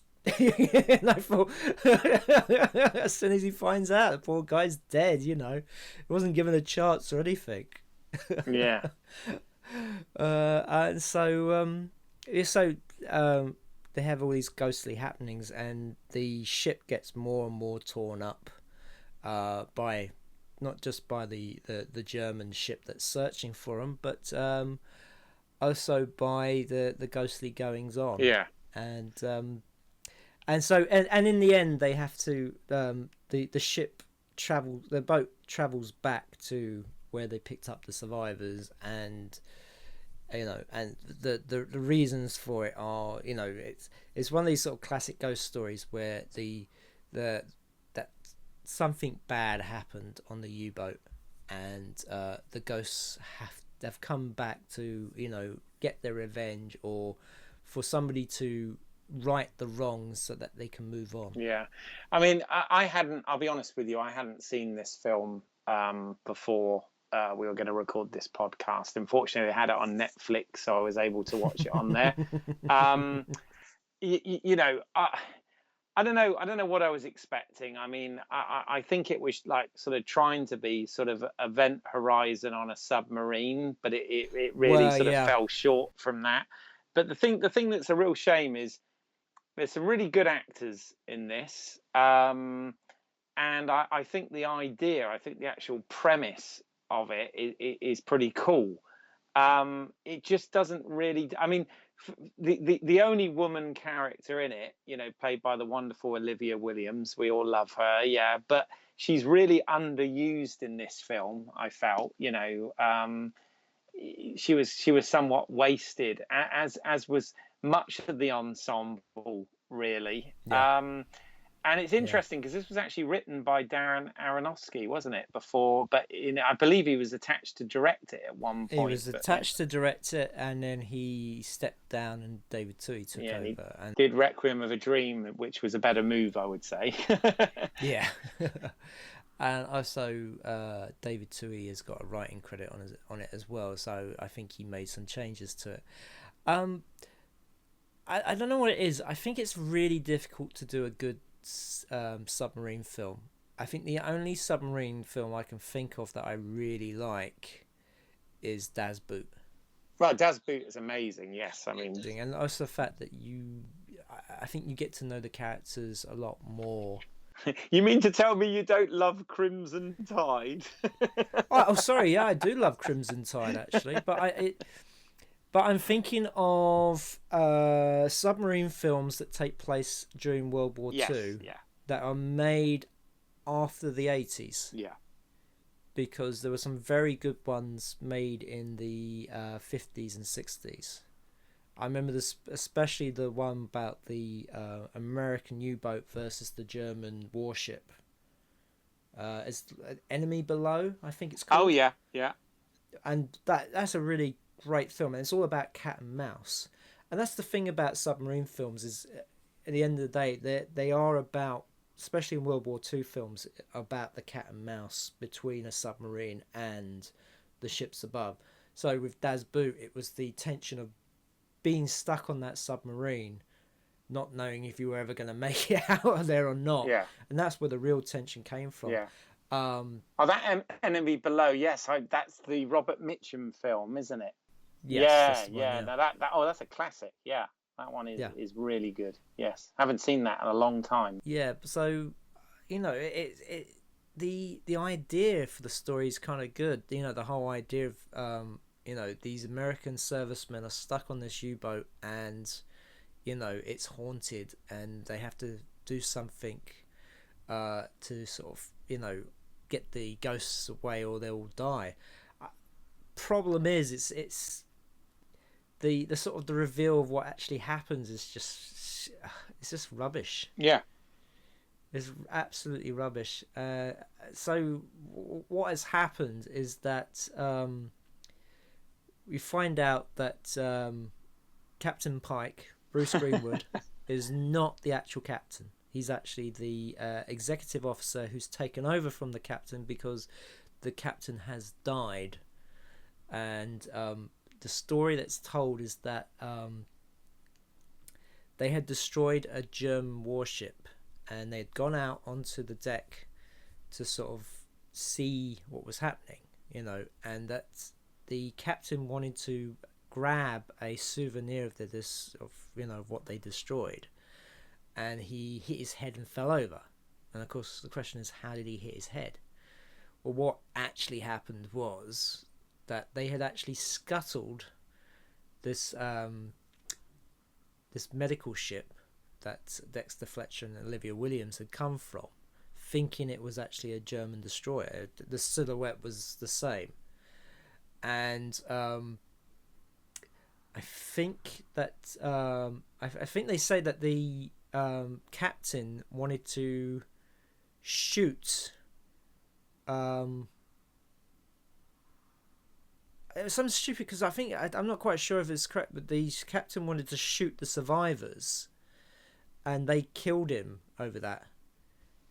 Or the fact that they killed him because he discovered their mistake. Yeah, I'm like this conspiracy of like 4 guys who who all have grisly ends, don't they? I mean, I'm trying to help you out here, but this speaks volumes, right? I watched this probably 3 or 4 weeks ago, just because it was the first one I watched of Twohy's work, and I'll be honest, I forgot.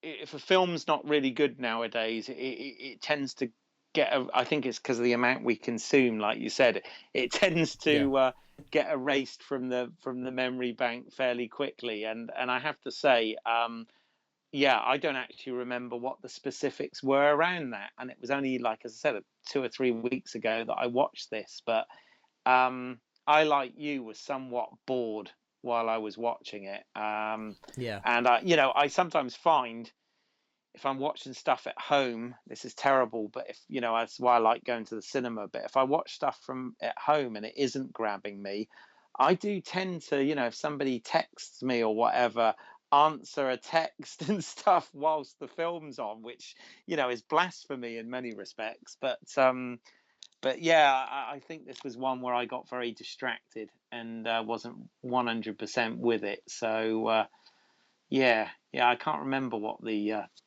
circumstances were around it, but basically, yes, the reveal is that Bruce Greenwood is actually kind of a bad guy. they made a mistake. He was like he was on watch that night, and he saw the silhouette, and the silhouette matched this German warship, so they scuttled it and then realized their mistake. And the captain was, I don't know, the captain wanted to bring on survivors. That was it. He wanted to bring on survivors, and they killed him because they knew if they brought survivors on, that they would, you know, that they would be reported for actually, you know, for what they did. Mm-hmm. But then they get, but at the beginning of the film, they get orders to go back, to go there, and they just, you hear them say, "Oh, we've been past that spot. Oh, we have to go back," and it's kind of like straight away you're going, "Oh, okay. Well, obviously they must have had some hand in destroying the ship." So, you know, it's just, yeah, it was sort of very, you kind of guessed it, and it was very sort of knowing, and yeah, and also the fact that they kill off most of the cast. They do, yeah, very pretty quickly. Yeah. Yeah, some think about there's a problem with electrics, and one of the guys goes in there with a team of like 3 others, and they have to keep the doors closed, but one guy opens the door and lets oxygen in there or something, and it just burns all these compartments with most of the crew in it, then only leaving like a handful of people left. Yeah, that bit I actually thought was quite nicely done, though. I mean, you know, trying to look at the positives. It was nicely done, but it was just very convenient to kill off most of the people, and they were guys who had nothing to do with it as well. Yeah. So, no, I mean that was all right. At the And of course, end, you had that one character. Oh God, I'm trying to remember who the actor was who did this. Which when he sees, you know, one of the ghosts or whatever, actually kind of jettisons himself out of the submarine. And would rather drown a horrible death below the sea than well, no, face he doesn't want to drown, but he tries to swim, doesn't he? But yeah, the actor is Holt McCallany. That's and it. He's been in so many films. I mean, for a start, he was in Alien 3. Oh, there you go. Everything leads back to Alien 3. There you go. He was in Fight Club, Three Kings. Yeah. He was in, oh God, what was that film he was really good in? The Losers. Oh, The Losers. Do you know there's a hidden gem. Yes, he played Right. Jason Patric's right hand man, and the bit where at the beginning where they're trying to frighten these Indian scientists, and he throws them off the edge of the building, and Jason Patric turns around to him and says, "I wanted you to frighten him, not throw him off the building." Well, that film is another hidden gem. I mean, that's great. Yeah. It's got Chris Pratt in that film. Not Chris Pratt, sorry, Chris Evans. Let's get this right. The wrong Chris. The wrong superhero. Chris Evans in that film is hilarious. It's got the lovely Zoe Saldana in it. I love that film. It's really No, it's really good, and it's got what's his name? Oh, what's the black? Oh, Idris Elba's in it, isn't he? Idris Elba's in it. So it's a good movie. But that. yeah, but no, anyway, sorry. Yeah, but the Holt McCallany character, he launches himself out of a torpedo tube and tries to swim away, and then gets there's like, because the sub now is really wrecked and everything, and he actually gets impaled on this sort of one of the beams sticking out. It's really nasty. It is pretty nasty. Yeah, no, absolutely. It's. I mean, you know, the film is not completely without merit. However, overall, it just doesn't work. I was just kind of like, I hadn't seen it, and I watched it, and I found it kind of hard work, and I had no real sort of desire to watch it again, really. I'm like, well, yeah, I've seen that now. I remember sort of 40 minutes into it, and I'm going, oh, this is, must be near the end, and then seeing it was like a whole nother hour to go, I was like, oh, really? Oh. Yeah. So, yeah, it wasn't great. No. It wasn't great at all. So, if you've never seen Below, I wholeheartedly tell you, just skip it. It's just not great. Yeah, no, I agree. I'm in total agreement with you on that one. I didn't. It could have been, as I said, I thought the actual premise of it was really good. I don't actually think it was badly made, you know, by any means. But it just, I don't know. It just kind of, it could have been something better than it was. And I believe, correct me if I'm wrong on this, but I think this is the only film where David Twohy actually has a cameo. Is that right? Yes, he plays the British captain at the end. Yes. Yeah. So. Yeah. But yeah, it's kind of not great. No, not at all. No. Not at all. Let's. I'll just say the final shot as well is a bit where you see the sub sink and it lands. It actually goes past the medical ship and just keeps on going. Yeah, it just keeps going and going. And then the credits roll. Yeah. That's it, and you're just so glad that film's over. Yeah. I must admit, I wasn't particularly taken by it, if I'm honest. But there you go. So that. Anyway, Keith, right. What is your pick for movie? Okay, well, as you always know, or as any listeners that hear me often know, I'm usually, quite careful about my my picks for movie hell, and it's always movie didn't particularly like rather than hell and stuff. But this one, I wasn't sure when I picked it that I was doing the right thing.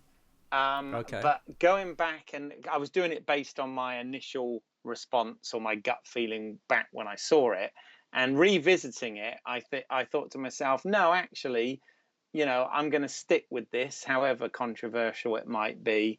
So my pick for movie hell for David Twohy is actually Chronicles of Riddick, the second installment in the franchise. Well, if you ignore the Dark Fury animated film by Peter Chung, which kind of bridges the gap between these films, it's like a sort of 35-minute story which sort of picks up where Pitch Black ended and sort of leads you into where Riddick's journey is going. Then there's a 5-year gap, which I think was the exact time, because this is like 2004 this was made, and we pick up again. Now, why don't I like this? Well, first of all, I got the as I said, the all singing all dancing Blu-ray edition, and I wanted to go through the entire series and all of the extras and everything before this podcast, because it's one of these things.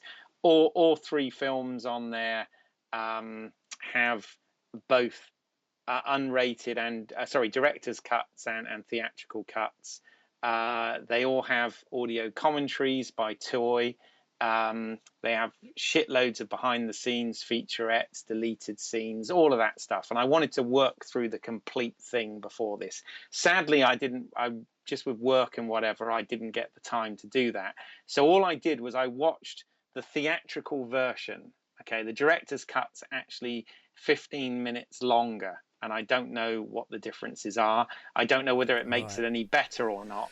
But okay, well, I did watch the director's cut of this because I know the theatrical cut very well, and the director's cut adds. I have to say, I'm glad they left it out in the theatrical cut because it's a bit shit. Oh dear. Yeah, but what it is the idea is that Riddick comes from a race of called Furians. That's correct. And they are supposed to, and also what their name implies is that they're a furious race, that they're, a warrior race. And you never really sort of, in the theatrical cut, it's kind of implied. But in the director's cut, it smacks you on the fucking face round with it. Oh, right. He has, when he goes to sleep, when he's traveling to Helium Prime, this woman appears to him and says that he is a Furian and this is the graves of Furia and all these people that had died. And it also adds this stuff where you have the head of the Necromongers, the Lord Marshal, say to Riddick, first time they meet, "Have we met before?" Right.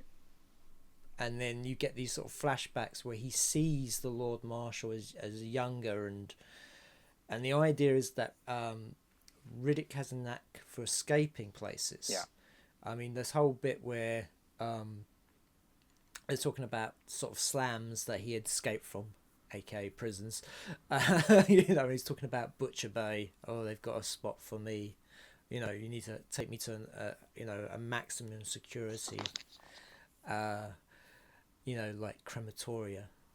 And the whole idea is he escapes from these places. He's very good at reading people, and so he escaped this slaughter of Furia by this by the Lord Marshal because of a prophecy.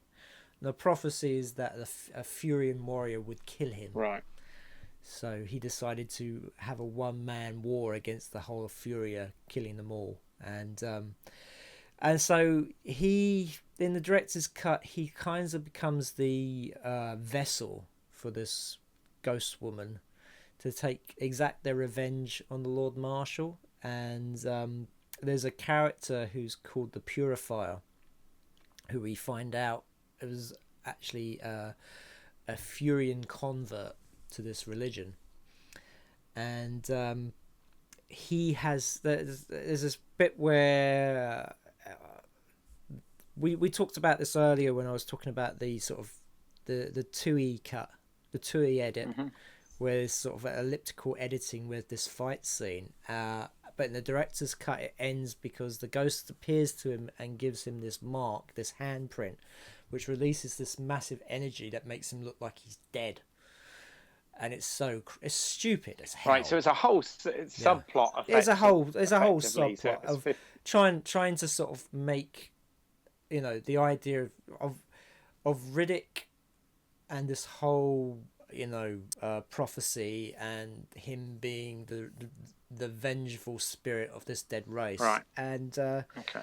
Now, the thing is, I enjoy the theatrical cut of this. Right. It's actually a guilty pleasure. All right. Because I think of it as Conan in space. Okay.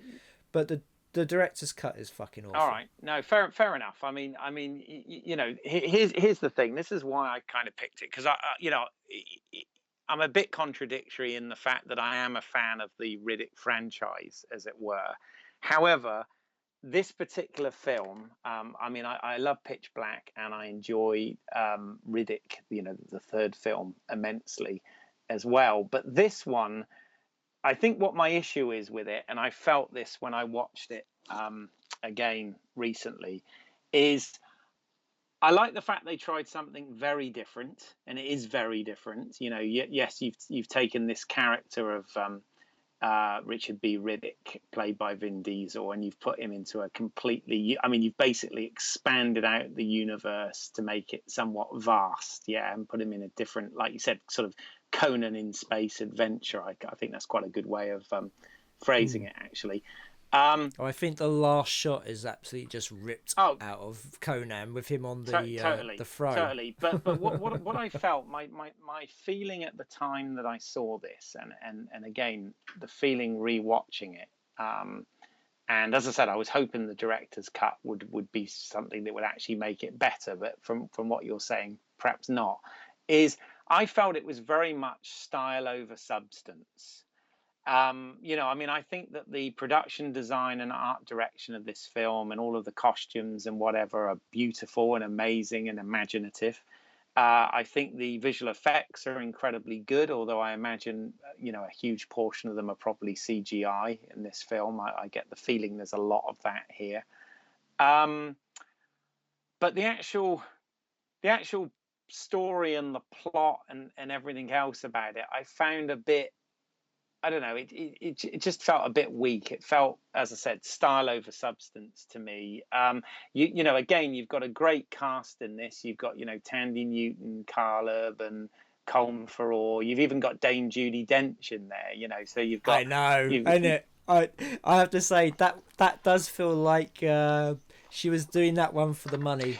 Well, yeah, Vin Diesel's a big fan, and apparently, as a producer of this film, really sort of lobbied to get her and to have her in the film, and good for him, because she does give it some gravitas that it probably wouldn't have had. Yeah, she does. All the performances in this, it does have a very sort of almost like Shakespearean feel to the whole thing. From you've obviously got these outlandish costumes, but the performances are all very, they feel somewhat theatrical.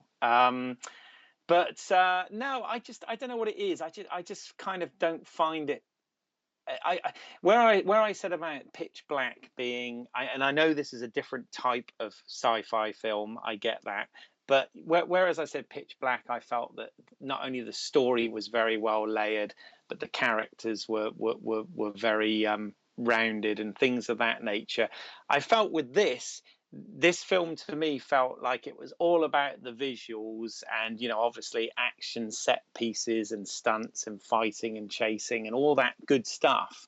But I actually felt that the actual plot of it and the characters in it were just not as interesting. So I found it not to be a particularly worthy follow-up to Pitch Black. And interestingly, it seemed that with Riddick, with the third film, they tried to sort of go back to basics a little bit more and having him sort of marooned on a planet and sort of retelling, you know, kind of rehashing that slightly. I mean, I must admit, I enjoy it from a point of view because you spend a lot more time with Riddick on this one. He is the hero of this film. The total centerpiece, absolutely. And even though he's a man of few words, he's very, very physical in this. I mean, he you know, Vin Diesel, when he made this, was in absolutely fantastic shape. And you know, some of the fights and the stunts and things of that nature in this are incredible. So yeah, he's very much a man of action, and and definitely the center of this film. And I must admit, I found the whole idea of the necromongers, I think it was actually kind of an interesting religion. This idea of they're conquerors. They go from planet to planet, and as Dame Judi Dench says, that if they cannot convert you, they will destroy you. Yeah, because she plays an elemental character, doesn't she? And also she's the narrator at the beginning. Yes, yeah. Which, well, with a voice like Dame Judi Dench, you've got to use that. But yeah, it's like the sort of female equivalent of Morgan Freeman. yeah. So just to sort of let you know what this, because she refers to them as the army of the dead, doesn't she? But they're not actually dead. The idea is that the Lord Marshal has found, he's gone to another universe called the Underverse. That's right. And I think the director's cut clears this up a little bit better. Oh, does it? Okay, because it is ambiguous in the theatrical. Well, they say the universe they're in has to die. That's why they're going to planet and planet, destroying everything, because life has to not exist for the Underverse to come into this universe, to take this universe over. Well, that's what the belief is. And the Lord Marshal has sort of been to the gates of this Underverse, and he's come back as Carl Urban calls him, he's the Holy Undead. And the idea is that he's not only is he a person, but he has this.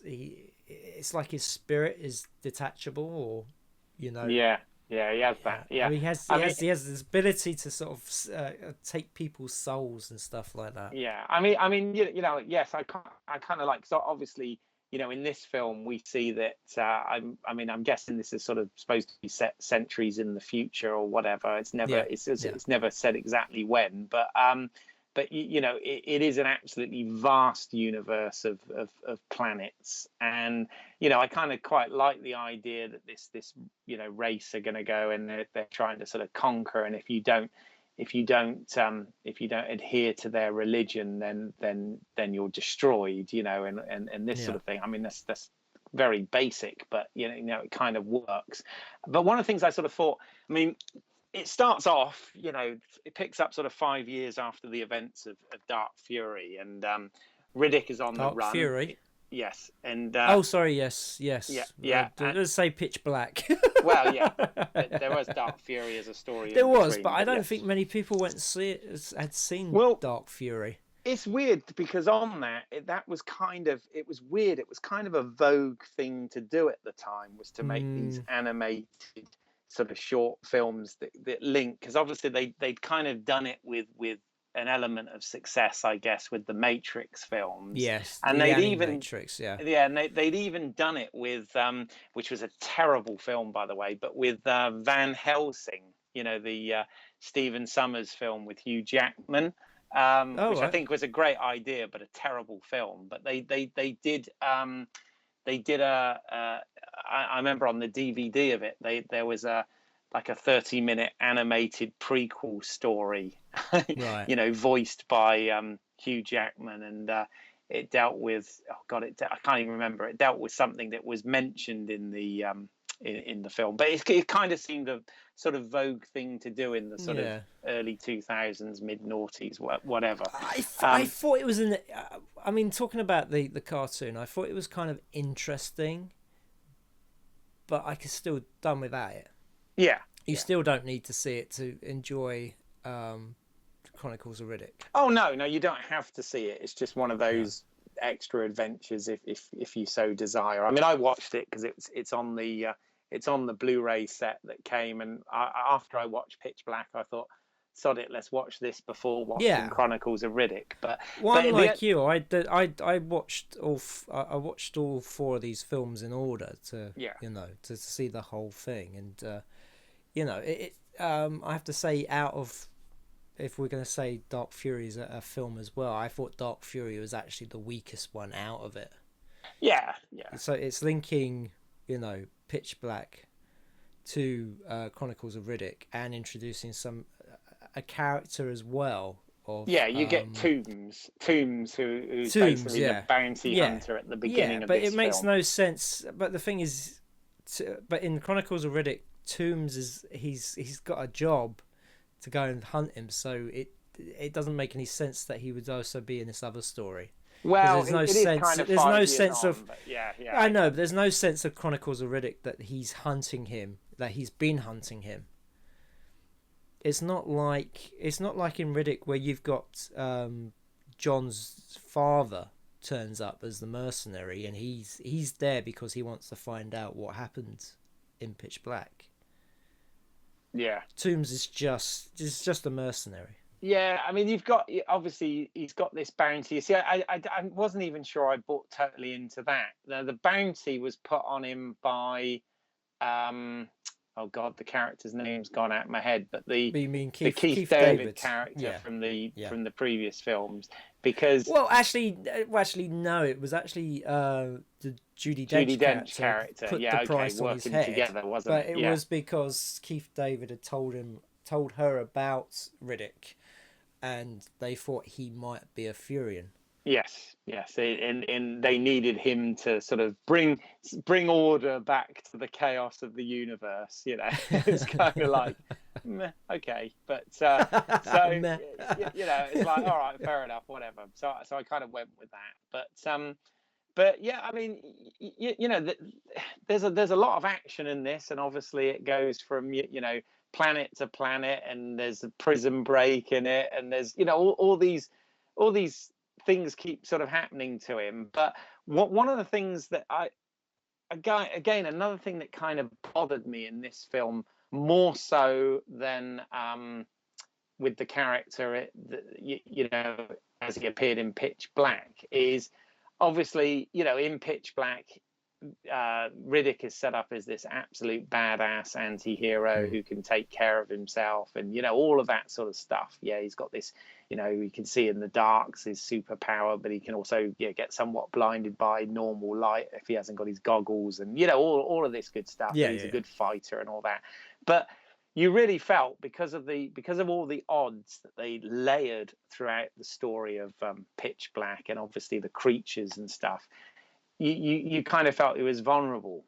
Whereas what I felt in this film was they'd almost put him onto this sort of superhero status where you just thought he was indestructible, because any environment he was imprisoned in, he got out of easily. Anyone who took him on in a fight, he could beat. And I don't know, after kind of an hour and 20 minutes of this, it was just kind of like, for me, it just felt all very much the same sort of thing. And I never felt he was in any real jeopardy at any point. This is true, but I have to say, I did love Death by Teacup. Yeah.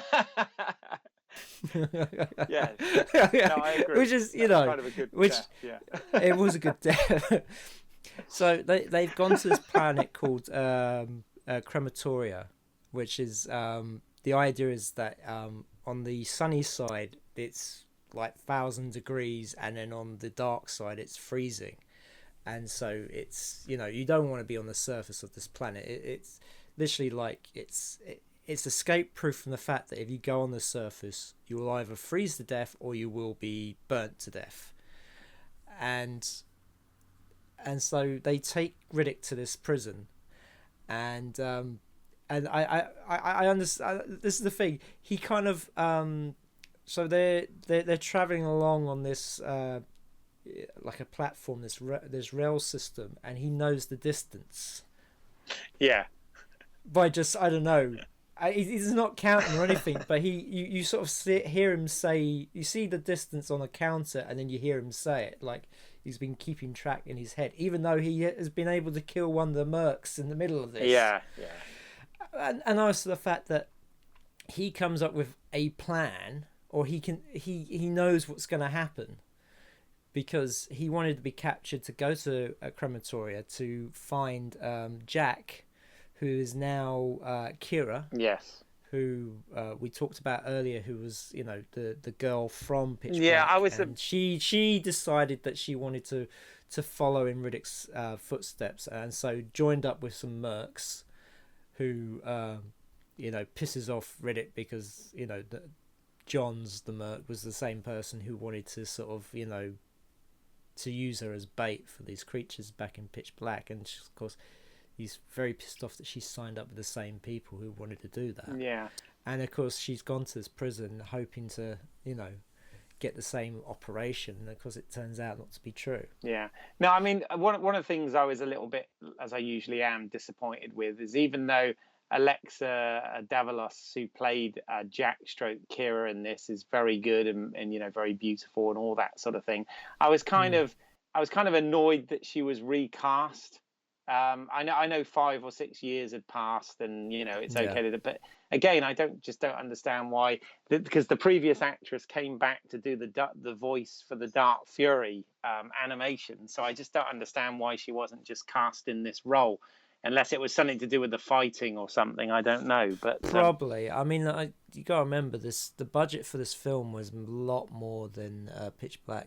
This was $100 million. Oh, and you could budget. see it. I mean, oh yeah, you know, the money's all on screen, and Twohy didn't do a bad job of directing it necessarily, but I just sort of felt, in comparison, I mean, for me, you know, Pitch Black works head and shoulders over this, despite the difference in budget. I mean, the reason why this is sort of a guilty pleasure for me is the fact that it just feels like they've taken Riddick and thrown him in a completely different universe. It's not the same universe as Pitch Black, because Pitch Black was very grounded, was very gritty, and this is very fantastical. It's very opulent. It's very I mean, it's... even just that, it's not just the necromongers, but it's also the planet of Helium Prime with these massive towers and these lights up into the sky, and it's supposed to be New Mecca, but the fact is that they have all kinds of religions there.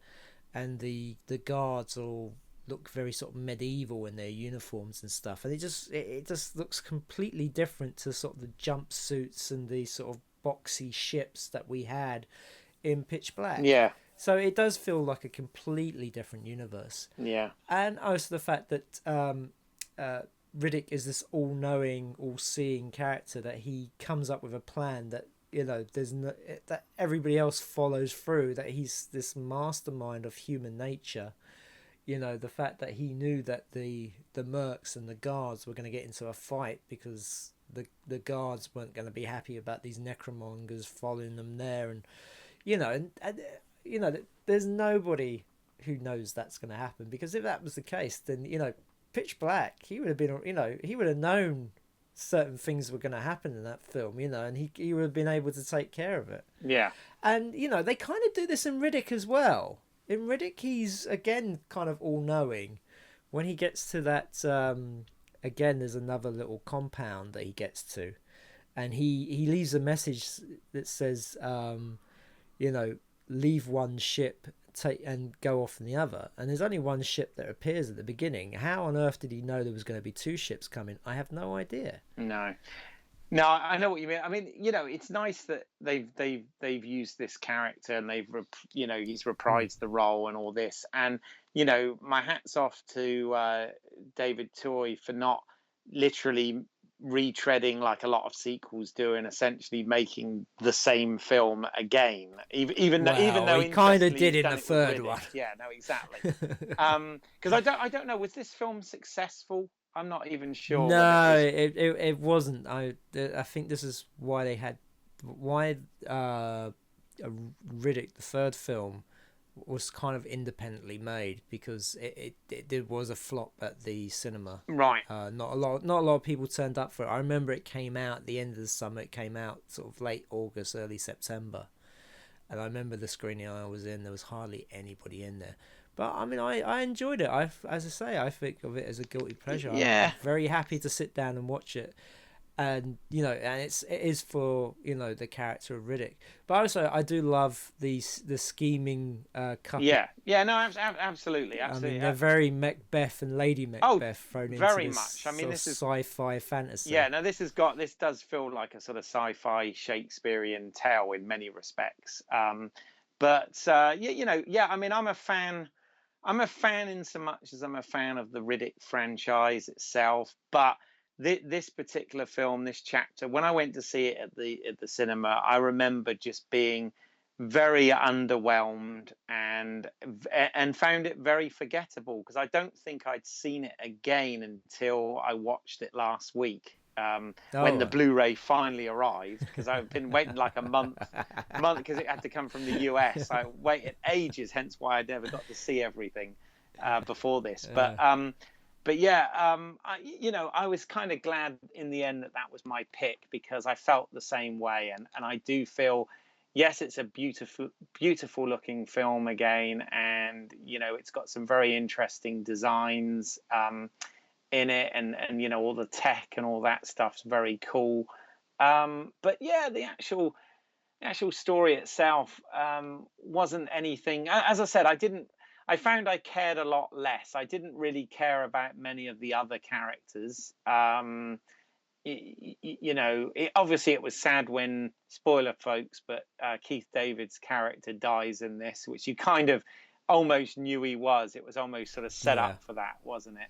To become a bit of a revenge film in some respects, but and also Kira dies as well at the end. Yeah, okay. I thought that was really sad, because he had gone to all that effort to try and find her, to sort of make things up to her, and they got rid of all the canon characters up to that point. It was kind of sad, that I agree. But then again, the actual ending itself, I remember being kind of at the cinema and like, and then of course they end up sort of dropping this by the time it comes to the third film anyway. But they sort of kept it going in the third film, where the idea of the Necromonger faith is that you keep what you kill.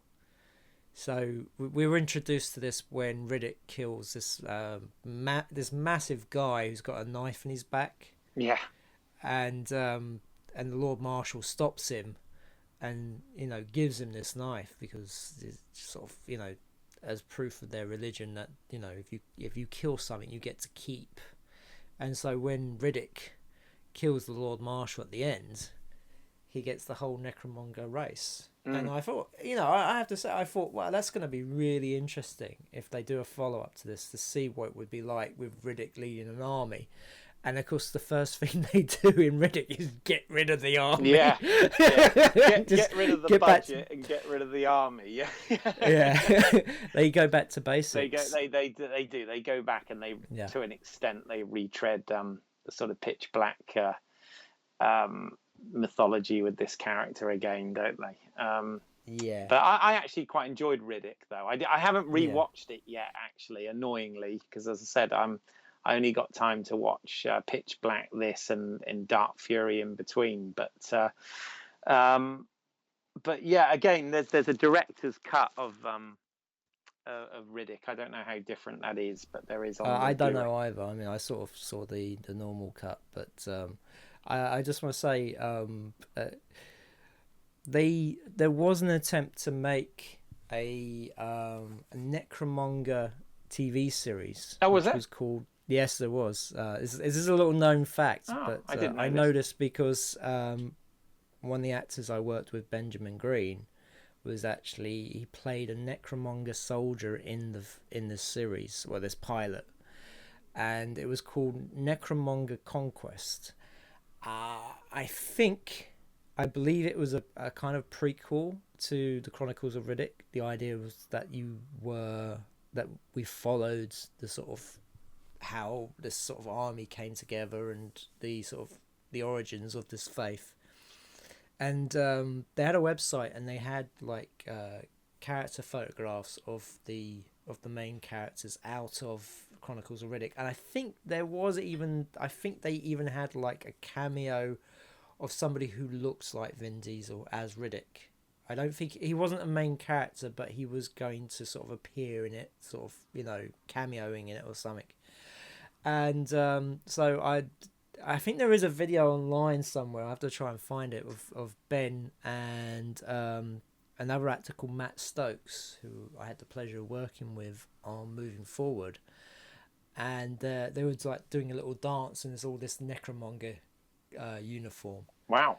But yeah, from what I heard, it was awful. Okay. And didn't get picked up. It was kind of like, it wasn't being made by a studio. It was made by an independent company that was hoping that they could sell the idea to a studio that would then go on and make it. But alas, it didn't happen. Because it's certainly a big universe that they set up in this film. They do, and indeed.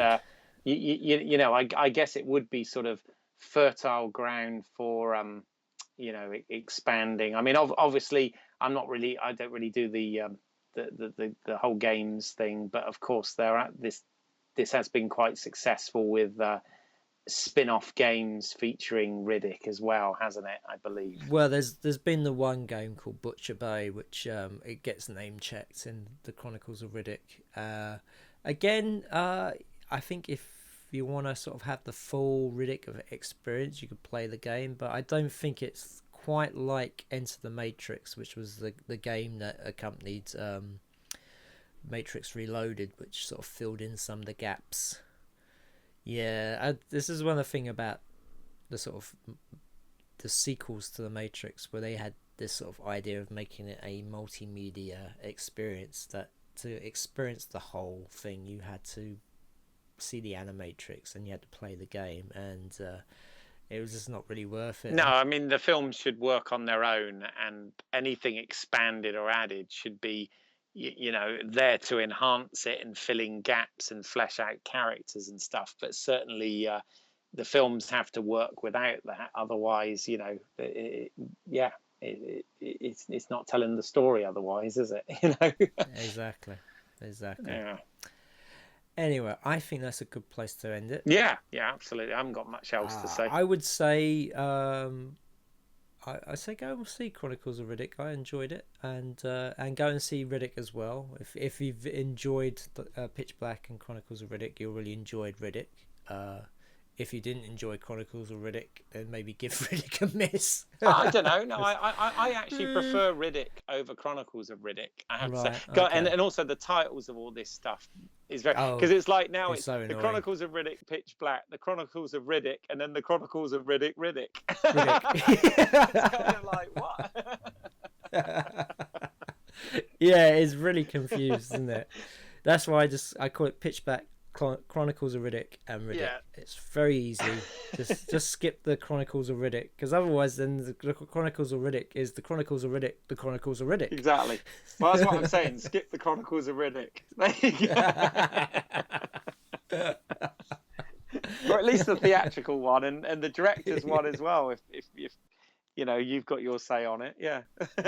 yeah, definitely missed the director's cut. That's just awful. Oh, okay. Anyway, so Keith, where can we find your work? All right. Well, if you haven't totally given up on us by now, you can find short films as mentioned in this podcast. If you go to British Eyles, that's EYLES, as in my last name, and yeah, they're there on YouTube. While I'm making newer ones. but there are some there to watch for now. Excellent. You can find my work, as always, at independentrunnings.com. You can listen to this podcast on Stitcher, iTunes, Mixcloud, and YouTube. Also, follow us on Facebook and Twitter. Just search Movie Heaven, Movie Hell. And when you're on iTunes and Stitcher, please leave us a review and give us a rating as well. It all helps. Anyway, thank you for listening, and join us next week for a quite exciting interview. Oh, indeed. Mm. See you then.